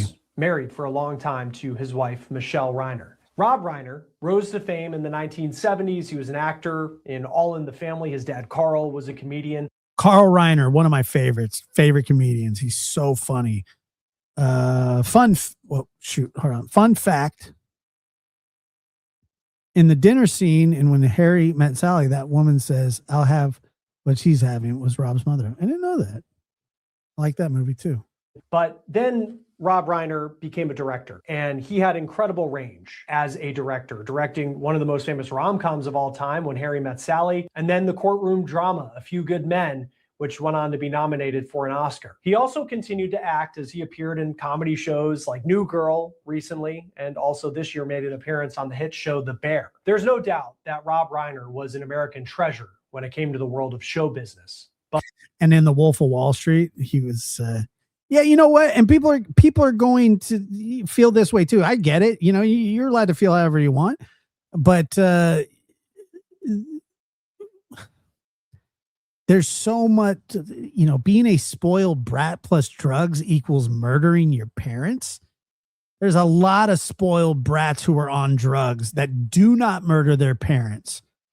That's why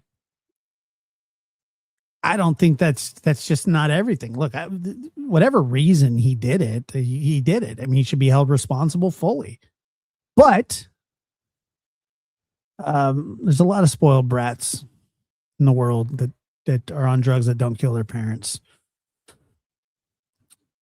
in a brutal fashion. I mean, this is a brutal killing in brutal fashion. But inside that mansion, the place where Rob Reiner and his wife Michelle had lived for decades, their family appeared to have faced the challenges that many families have faced, no matter their tax bracket, when it comes to having a loved one who has struggled with addiction and perhaps mental health issues. Nick Reiner is one of Rob and Michelle's 3 children.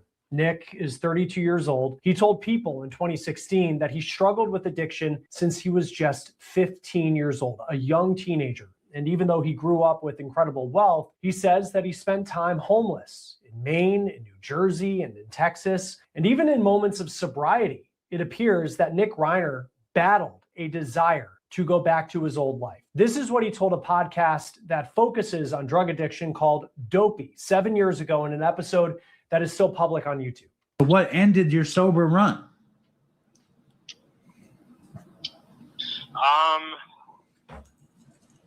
I don't know. I just didn't want to be away from home, and I just wanted to come back home.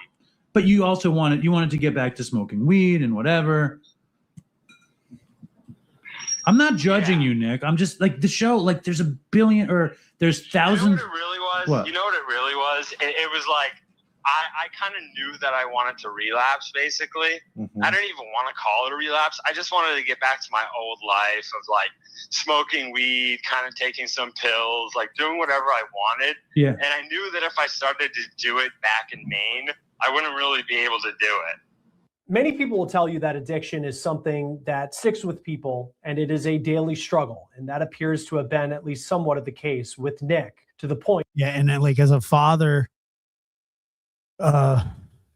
just the fact that you would have those sort of ill feelings towards your parents, enough to take a knife to them, is beyond comprehension to me, at least. I think that in recent weeks, people say they were somewhat concerned about him and that there were major red flags about his behavior. Now, according to TMZ, again, recently, he had been diagnosed with schizophrenia. That's what the outlet is reporting. TMZ also put out a story about employees at a gas station, apparently near where the Reiners lived in LA, a place where Nick often went to pick up cigarettes. And employees felt in recent weeks, in the days leading up to the Reiners murders, that Nick looked drained and he was acting standoffish in a way that they considered abnormal to what he typically was when he came in. Now, you then take that account, allegedly, and then you compare it to the stories of how Nick was reportedly acting the night before his parents were found dead in their home, when all of them, Rob, Michelle, and Nick,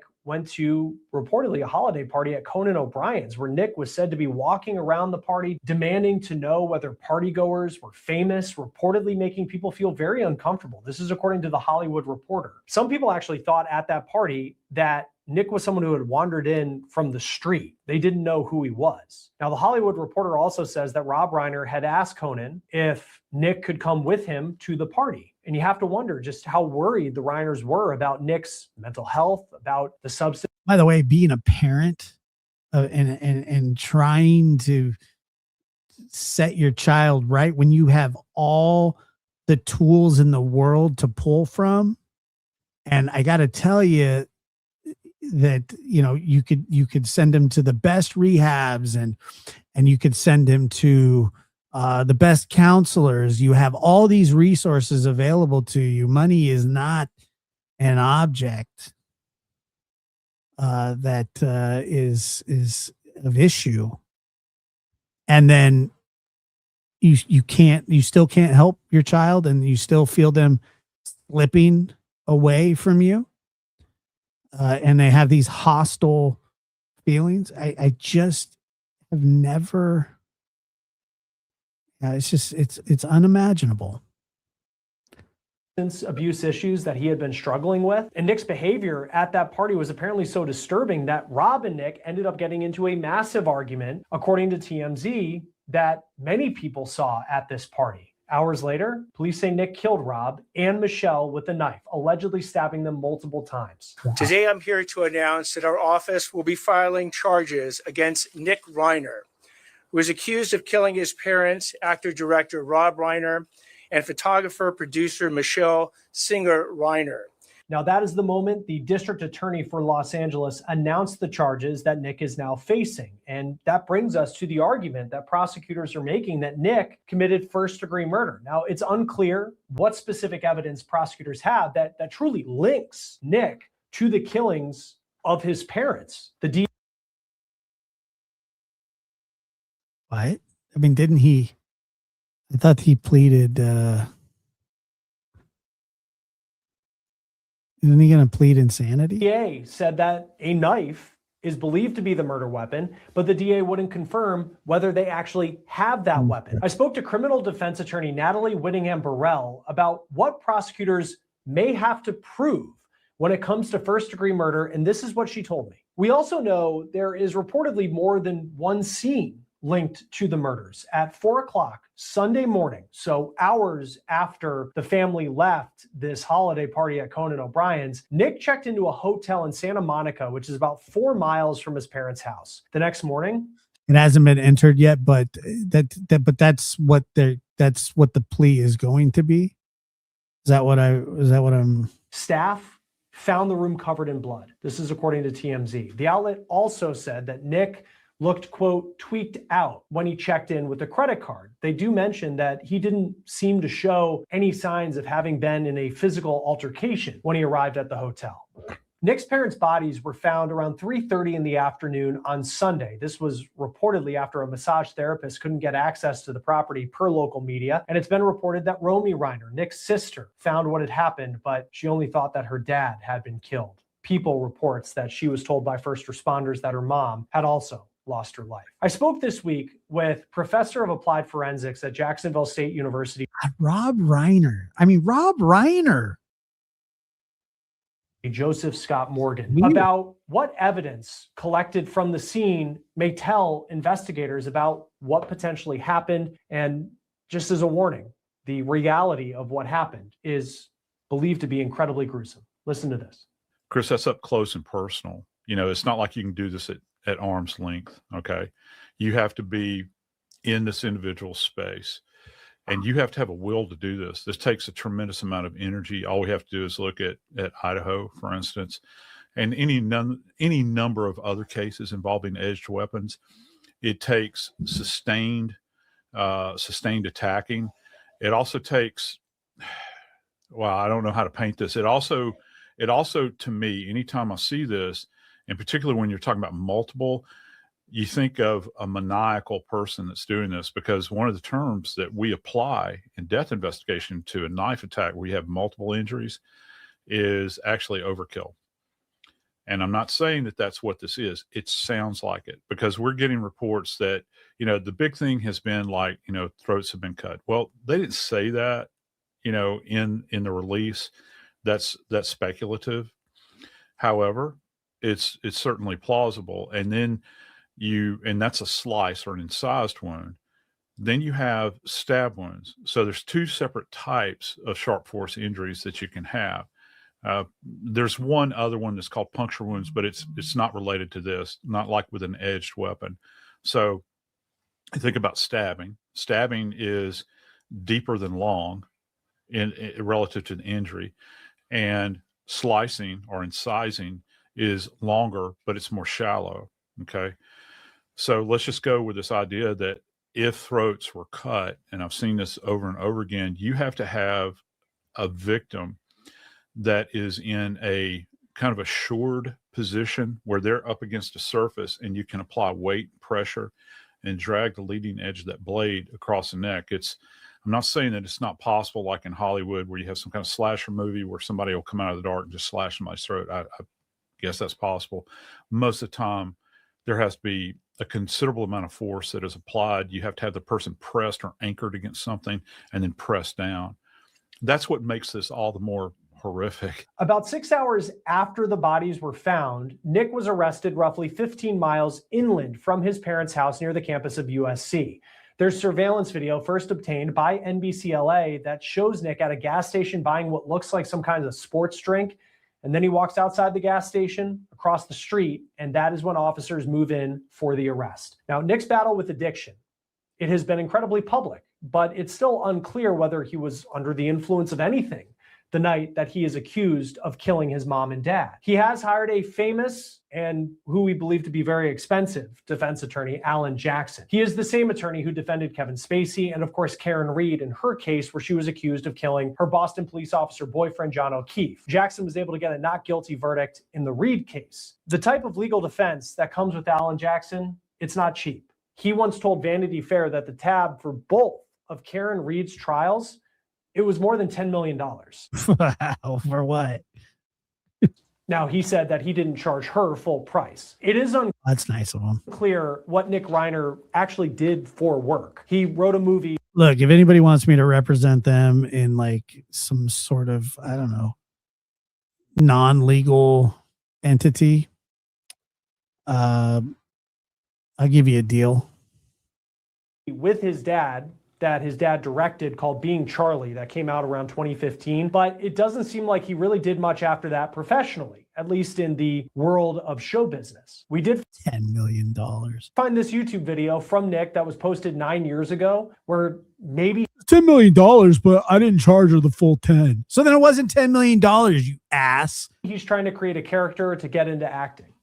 And I don't even care if anyone calls me a Sally because I'm a snail and I'm never gonna fail. And you know what? You're gonna have to bail me out of jail. The video, when you watch it, it's odd, it's bizarre, and it also just kind of shows you the way that Nick speaks and acts at times. Now, obviously, this was roughly a decade ago that this Look, the bill was $10 million, but I didn't charge her.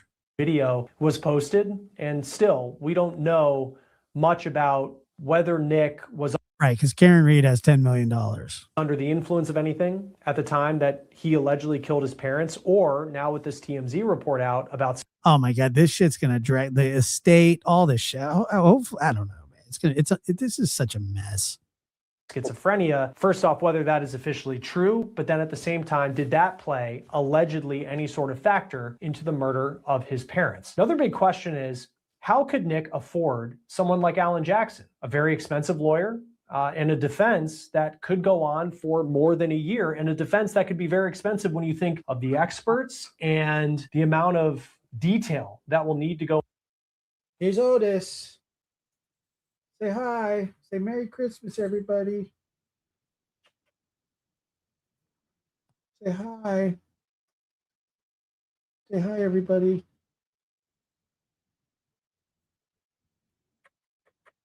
My little boy. Say Merry Christmas. Say Merry Christmas. Aw. I love you too, Bubba.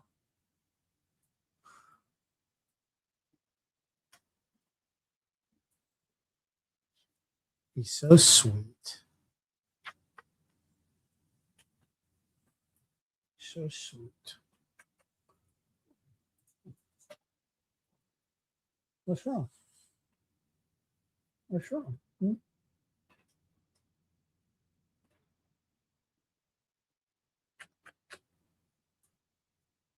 Good? Yeah.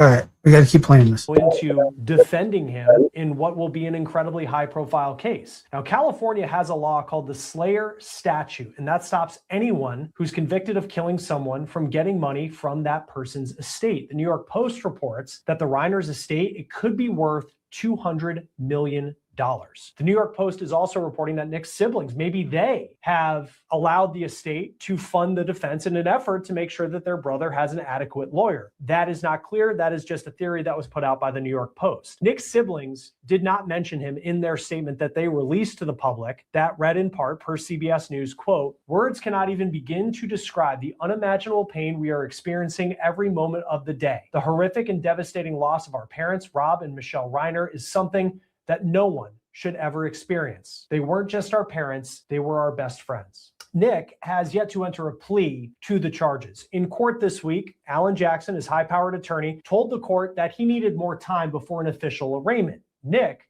spoke 3 words when asked by the judge if he was waiving his right to a speedy trial. Mr. Reiner, do you have a constitutional and statutory right to speedy arraignment? Your counsel is requesting that your arraignment be continued to January 7, 2026. Do you waive your right to a speedy arraignment so that your arraignment can be heard on January 7, 2026? So you heard him say there, "Yes, Your Honor." That's it. He was then taken back to the county jail. The judge didn't allow media members to take pictures or video of Nick in court as he sat in an enclosed area, according to CNN. But courtroom sketches show him wearing what appears to be a blue vest that defendants often wear so they don't harm themselves. Now, this is what Nick's attorney, Alan Jackson, said after court. Good morning, ladies and gentlemen. I just have a couple of quick words. First of all, and most importantly, this is a devastating tragedy that has befallen the Reiner family. We all recognize that. Our hearts go out to the entire Reiner family. There are very, very complex and serious issues that are associated with this case. These need to be thoroughly, but very carefully dealt with and examined and looked at and analyzed. We ask that process you allow the system to move forward in the way that it was designed to move forward, not with a rush to judgment, not with jumping to conclusions, but with restraint and with dignity and with the respect that this system and this process deserves and that the family deserves. So with that, we are set for January 7th for an arraignment. That's the next court date. And that's all I have to say at this point. There may be more at some other point, but today we're going to rest on where we stand procedurally, which is this was a continuance of arraignment. Nothing happened today substantively. We'll be back for an arraignment in the same department on the 7th of January. We'll see you then.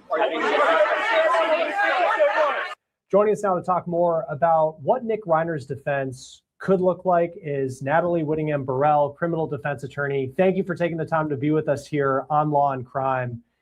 It's been a week in terms of just digesting everything that police say happened to Rob and Michelle Reiner. From a criminal defense standpoint, what's going on right now with Nick Reiner's defense and what Alan Jackson potentially could be doing in trying to piece together the direction he could take with this case? Sure. So right now it's very early on in the process, and Mr. Jackson is in a unique position in that he's what you would call, I think, in common parlance, a high-powered defense attorney. So he probably has a bit more connections and cachet with police officers and prosecutors. So he's probably trying to get as much information as possible about what they know about his client and what his client has said. I know he certainly would want to shut down any interaction between his client and the media, his client and law enforcement. He wants to get in there and make sure that, any statements no statements are going through to law enforcement, that he's the one that's getting all the information. Southernish, I feel the same way. And it would just be a very tough especially if you didn't believe your client. Like my uncle Felix used to say that he always wanted to be like a translator for like criminals in court, but he would always say that when he would translate, he would lie, so they'd get in more trouble. Control is extremely important in the beginning of any. Of course, he was not qualified. It never happened, but that was his theory. Tell him, he said he's guilty. Case. So I'm sure that that's what he's focusing on. And then more than likely, just given what we've heard in the media, he might be going towards getting Mr. Reiner assessed for mental health, drug and alcohol issues, to see whether or not he could have been under the influence at the time that anything occurred, if he made a voluntary or involuntary statement to the police based on his mental state. So he might be looking to get his own expert on mental health and addictions. When it comes to Nick Reiner's past, we know, and he was public in interviews, that he struggled with addiction. He spent time that he was homeless. Yeah, do they though? I mean, I don't know. I mean, yeah, by law they do, but I don't. I mean, there's some people that are just like, they're guilty, trying to. I get what you're saying. I do, and I do agree, but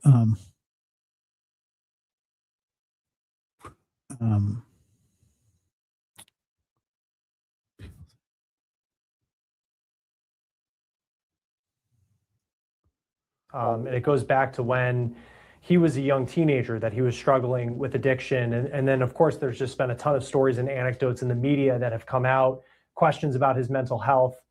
How could that play into his defense and the story that Alan Jackson may tell if this eventually goes to trial? Right. So he could be seeking to pursue some type of defense of a diminished mental capacity, because for anything that, first of all, it's the prosecution's burden to prove beyond a reasonable doubt that it's nobody's fault except the killers. You got to understand. It's his fault too, or it's his fault. He's the one that did it. And for whatever reason he did it, I don't know. And I'll let the experts figure that out. But the only person that's responsible for these killings is Nick. Nick Reiner is guilty, right? That's the first and foremost thing. We know what we've heard in the media. We do not actually know what the evidence of the case is. But let's say that they have enough evidence to prove that it's Nick Reiner who did these things, who killed his parents. Then his attorney would be looking to see whether or not you can raise a defense of he could not have formed the intent because of either a mental health issue or he was under the influence of a certain substance. And in different states, various states, I don't practice in this, the state of California. And you got to understand that Rob Reiner and Conan O'Brien were very good friends.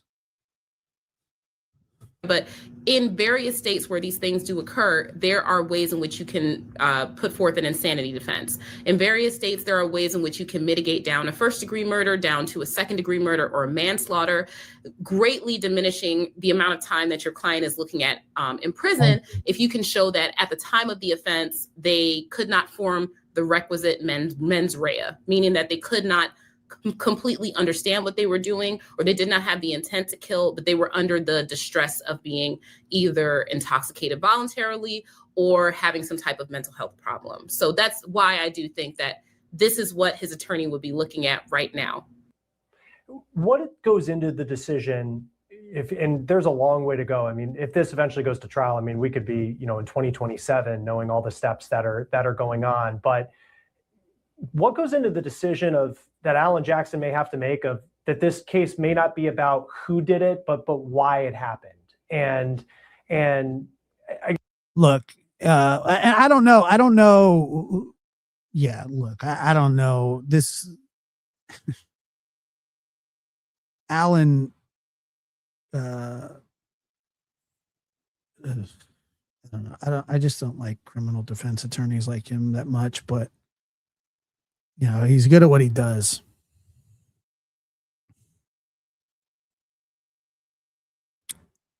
Look, I think what's going to end up happening is that they're going to reject the insanity plea, and it's going to become a messy trial of experts and doctors and psychologists and friggin' he obviously, well, I would say obviously he did it, right? I mean, that's the consensus. That's what people believe.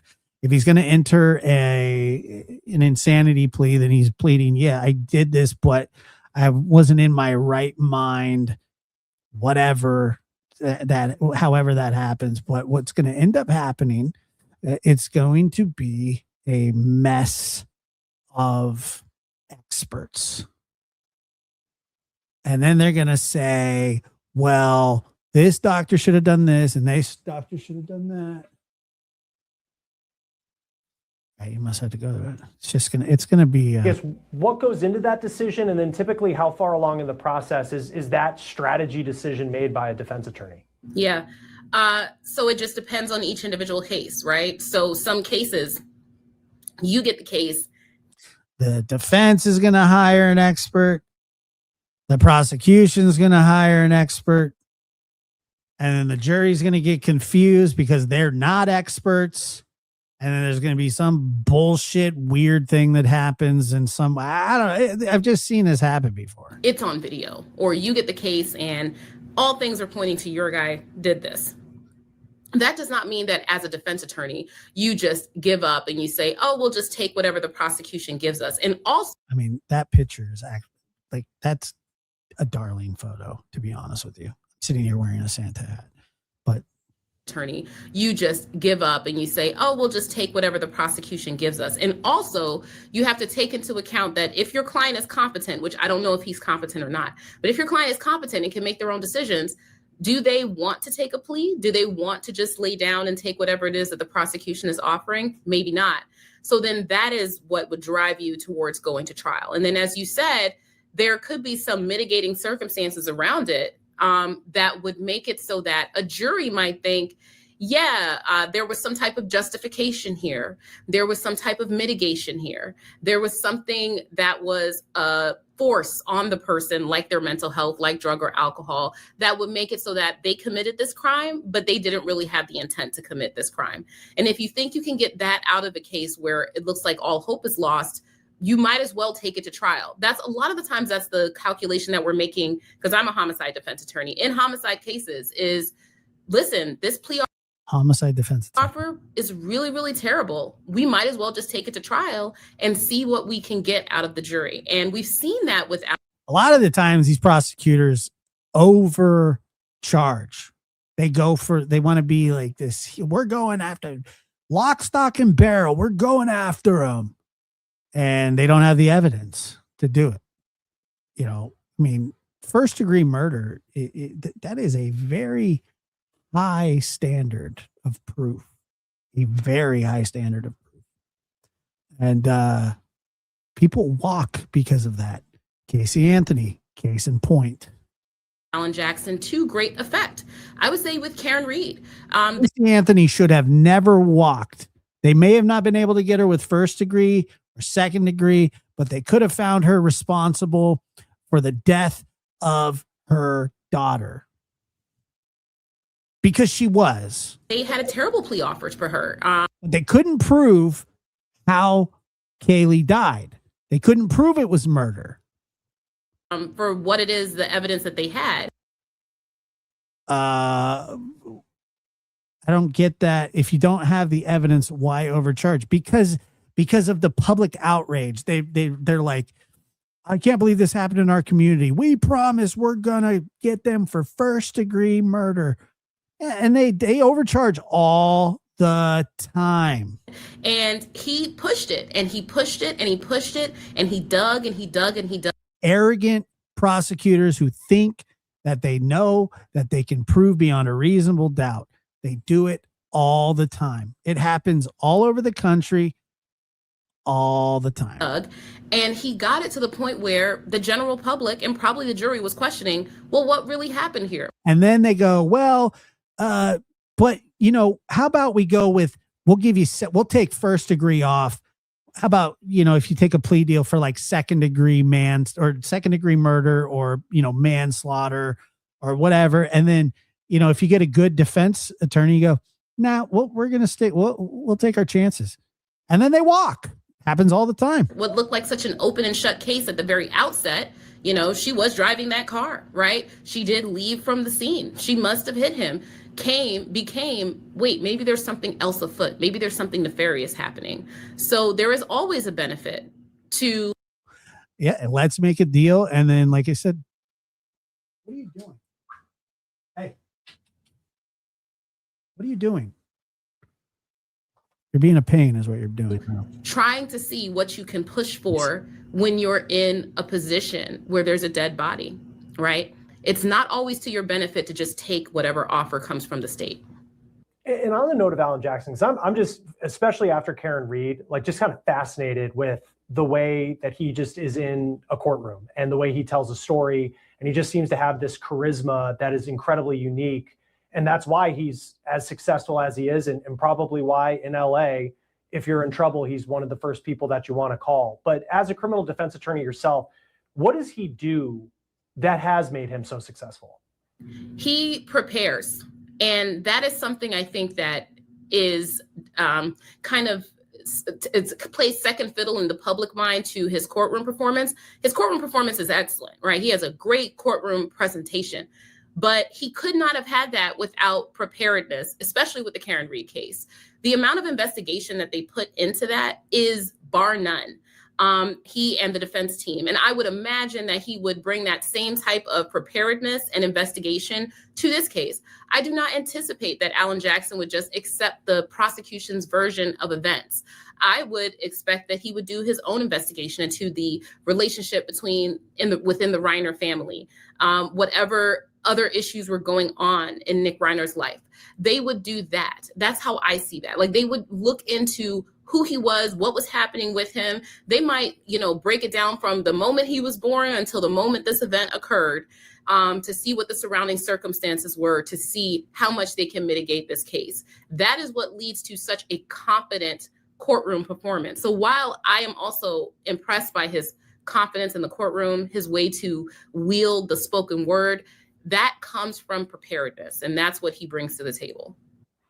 When it comes to this, because the other, very unique part of the hours leading up to whatever happened to Rob and Michelle Reiner and whoever is responsible, and we'll see how the legal process plays out. It's like you have this A-list party that apparently they were all at Conan O'Brien's house, according to a lot of media outlets. And it's just media outlets at this point talking about it. We haven't really seen a lot of statements. But how might a defense look at those hours leading up? You have this party. He's interacted with a ton of people. How does that factor into building the defense you want to tell if you're someone who is trying to help Nick Reiner in this situation? Yeah. So that's tough, right? Because if you're the prosecution, you might be looking at that party to, this is the inciting event and this is the motive. And the prosecution is always looking for a motive. There was a fight, that was the motive. That's what led him to plan to kill his parents. Versus if you're the defense, the way that you're telling that story is that this happened in Brentwood, California. There's not going to be a death penalty.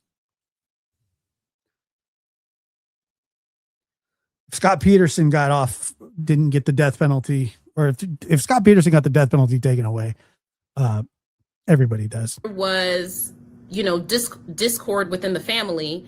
He has this long-standing mental health issue, and it's not something that he planned. And this inciting event caused him to fly off the handle. This was not planned. This was not premeditated. This is not a first degree, right? So there's different ways in which, depending on what the facts are and what the witnesses say, that could lead to either the prosecution trying to show that we've got some type of premeditation here, and some type of motive, some type of animus towards his parents, or we've got the defense saying, look at how unstable he was. Look at how he was unable to control himself, even at this A-list party. This is a person who was not in control of his mental faculties and did not have the requisite intent to commit murder. Instead, he's not guilty by reason of insanity, or it's mitigated down because of intoxication or something like that. I don't know if I'd want a defense attorney who didn't know the difference between discourse and discord. Like that. and again, it's going to be, No offense. could be She's got more degrees than I do. I'm sure she's 10 times smarter than me as well. a very long time. But I mean, if this trial was held next week, I'm sure that would be a challenge because it is the #1 news story, it seems like, anywhere in the country, though there are obviously some other news stories that are going on. But for Nick Reiner, I mean, there's been so much focus now on his history of addiction because he was very public with it. He wrote a movie about it. The perception a juror may have if they're aware of who Nick Reiner is like, here's this addict and this is what he did and he was violent. How might the defense battle those perceptions if you end up having jurors who are aware of the story because of all the attention it was getting? Not to mention, it seems like Rob Reiner was someone, I don't know him personally, but was beloved by a lot of people for his work, but then also all the outpouring of support after they were killed. Yeah, I think expert witness testimony helps you the most with those types of situations. So if his addictions issues and or mental health issues do come into play in this case, say that it is the progenitor for the defense in the case, especially. I'm trying to think, like, will it go to trial though? I mean, I don't know. Then what? I think it's LA County, I think. Mr. Jackson is going to want to do, and what he will do is get experts on mental health, get experts on addictions, and or even a toxicologist. And hey, the frig. And see what are the effects of certain substances on the system and how can they make people behave. That even if you may be morally against taking certain substances and look at the result of it, it can lead to horrific outcomes. This is what it does to the mind. And this is what long-term use does to a person. And this is what addiction actually is, and how you would play it more towards there's less of an intentionality. Yeah, that's the thing, is that if it goes, it's going to be it would be a very hard sell, but for insanity. But he did show by the cleaning and the putting stuff up in the windows Behind it, and more of a compulsion because you are maybe physically addicted to a substance and what that does to you. Because there's a lot of people that kill people while they're on drugs and alcohol, and it's not typically a defense that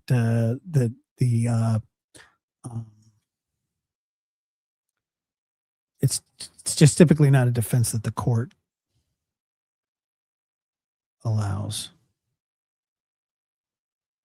How that changes your brain chemistry, right? So you take it out of the emotional by making it scientific. You bring on an expert who can testify, and maybe they can't say, yes, he killed his parents because he was on XYZ drug, but they can say, this is the effect of this drug on the system, and we know that this drug was in his system, and that gives Jackson enough to argue in closing, this is why you should find him not guilty of, say, first-degree or second-degree murder.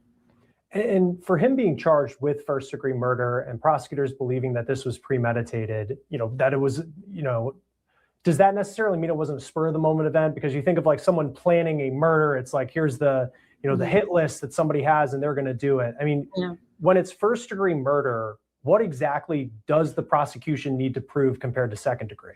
Right. There's different flavors of first degree murder. So you can have first degree murder, which, like you said, something planned well in advance, someone lying in wait, someone writing a list, calling up a hitman, killing somebody like that. That's not the majority of first degree murders. A first degree murder can also form during the premeditation aspect, can form during the act. So unfortunately, my understanding is that this was a stabbing event, and stabbing somebody multiple times and not relenting, not stopping, you can start to realize, I'm going to kill this person if I keep stabbing them. And you keep stabbing them, and it can become a first degree. Yeah, she's right about that. But the thing is, like, it's, I always have had a problem with like attempted murder, because even if you're just because you fail to do what you wanted to do, I don't think that that's any kind of defense. Murder. You could be stabbed. But because you shot somebody in the chest and you missed their heart by a centimeter and they survived because they had some miracle happen, and that the surgeon was blessed by God or whatever. And then instead of, spending the rest of your life in prison, you get a cool 10 to 15. The one person, oh my goodness, I don't know what I've just done, but this person is dead. And then you go and you start stabbing the second person. Certainly one could argue that it's a first-degree murder as to the second person. The same goes for you shoot at someone. You shoot them one time, okay, not a first-degree murder. You shoot them 20 times. I mean, by shot number 5, you know that what you're doing is bullshit. You shoot somebody one time, you're trying to kill them. I mean, come on. What a dumb thing to say. I don't like you. Killing this. I like you, but I don't. Person. So yes, it can. I don't like that. I didn't like that. Inform during the. I don't believe it. The act Bullshit. During the event itself. It does not necessarily, and there's many states that are like that. It doesn't necessarily. Oh, if I only shoot you one time, maybe I won't kill you. Necessarily need to be something that you plan well in advance.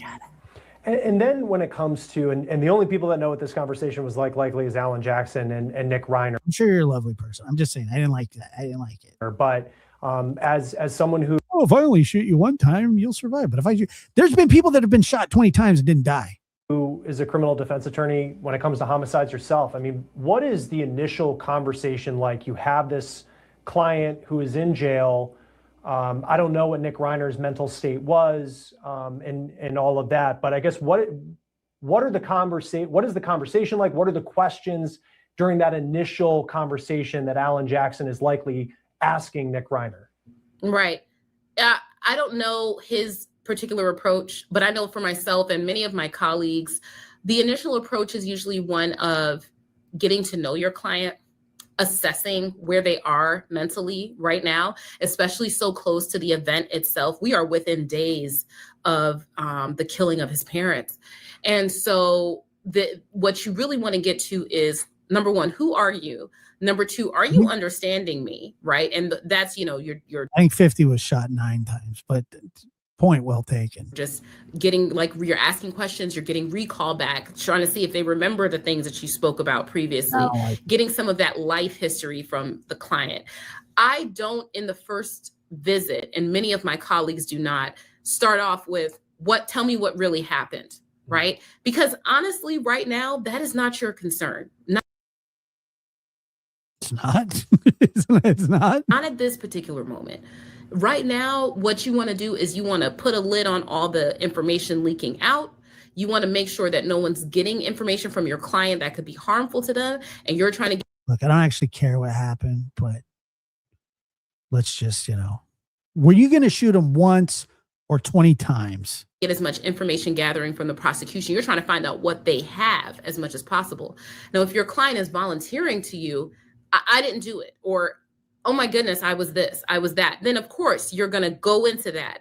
But you want to be very, very careful not to kill the relationship right away by failing to humanize your client and getting to know them as a person and seeing where they are mentally, physically, emotionally, to see where you're going to go through with this case. By the way, you got to say that I'm very happy that Brian Walsh was found guilty.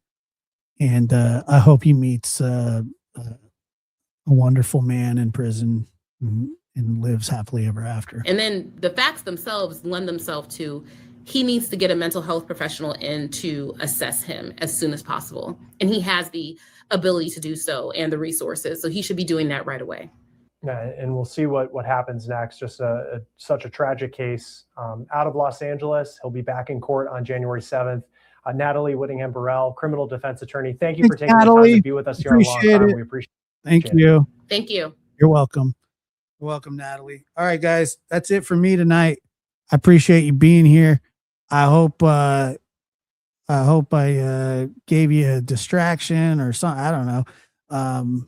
Chester's mom, I'm sorry to hear about your dog. It's good to see everybody. We'll be back tomorrow. Dr. Gary and I think we do have a show planned. We were and it didn't happen today. I don't know what happened. Who knows? The holidays, man.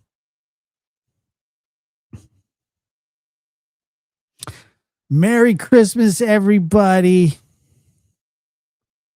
Merry Christmas. Happy holidays. Yeah, part 3, I think. It's time to scream and shout. Scream and shout. Everybody here. I'm playing it, dude. I don't even care if I get a copyright. Care less. I'm in the mood. I'm in the mood. I'm in the mood for it.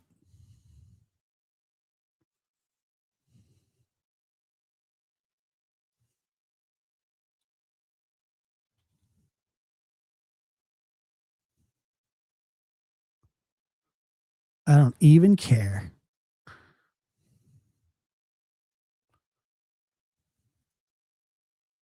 Here we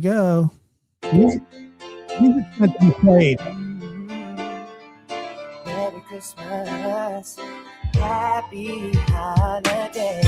Merry Christmas, yeah. Merry Christmas, Merry Christmas, happy holiday. Ooh, yeah. We've been waiting all year for this night.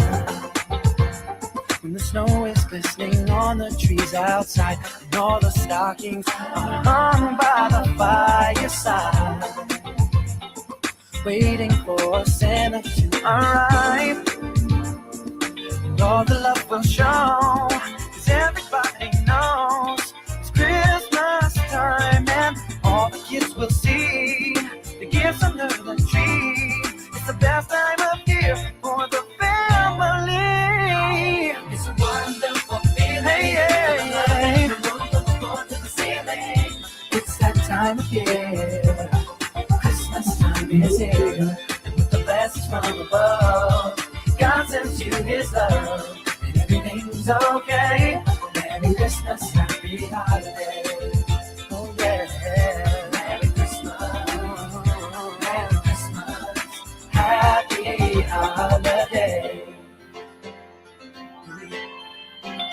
Oh, bells are ringing. It's time to scream and shout. Scream and shout. And everybody's playing 'cause school's out. Celebrating the special times we share.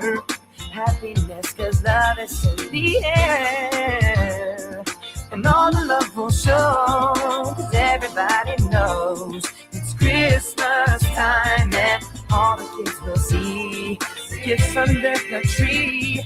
It's the best time of year for the family. Wonderful feeling. Wonderful feeling. Oh yeah, it's that time of year. That time of year. Christmas time is here. Oh yeah, blessings from above. God sent you his love, and everything's okay. Merry Christmas, happy holiday. Merry Christmas, Merry Christmas, Merry Christmas, and happy holiday. Ooh, Merry Christmas, oh yeah, Merry Christmas, and happy holiday. No matter what your holiday, it's a time to celebrate. Put your worries aside and open up your mind. See the world right by your side. It's Christmas time. Ooh, yeah. Merry Christmas. Merry Christmas. Happy sing it, everybody. Come on now. Let me hear you. Merry Christmas and happy holiday. It's a wonderful feeling. Feel the love in the room from the floor to the ceiling. It's that time of year. That time of year. Christmas time is here. Blessings from above. God sends you his love. Oh yeah. Everything's okay. Merry Christmas, happy holiday. Come on now. Merry Christmas. Let me hear you. Merry Christmas and happy holidays. Merry Christmas, oh yeah. Merry Christmas, yeah, and happy holidays. Merry Christmas, Merry Christmas, Merry Christmas, happy holidays.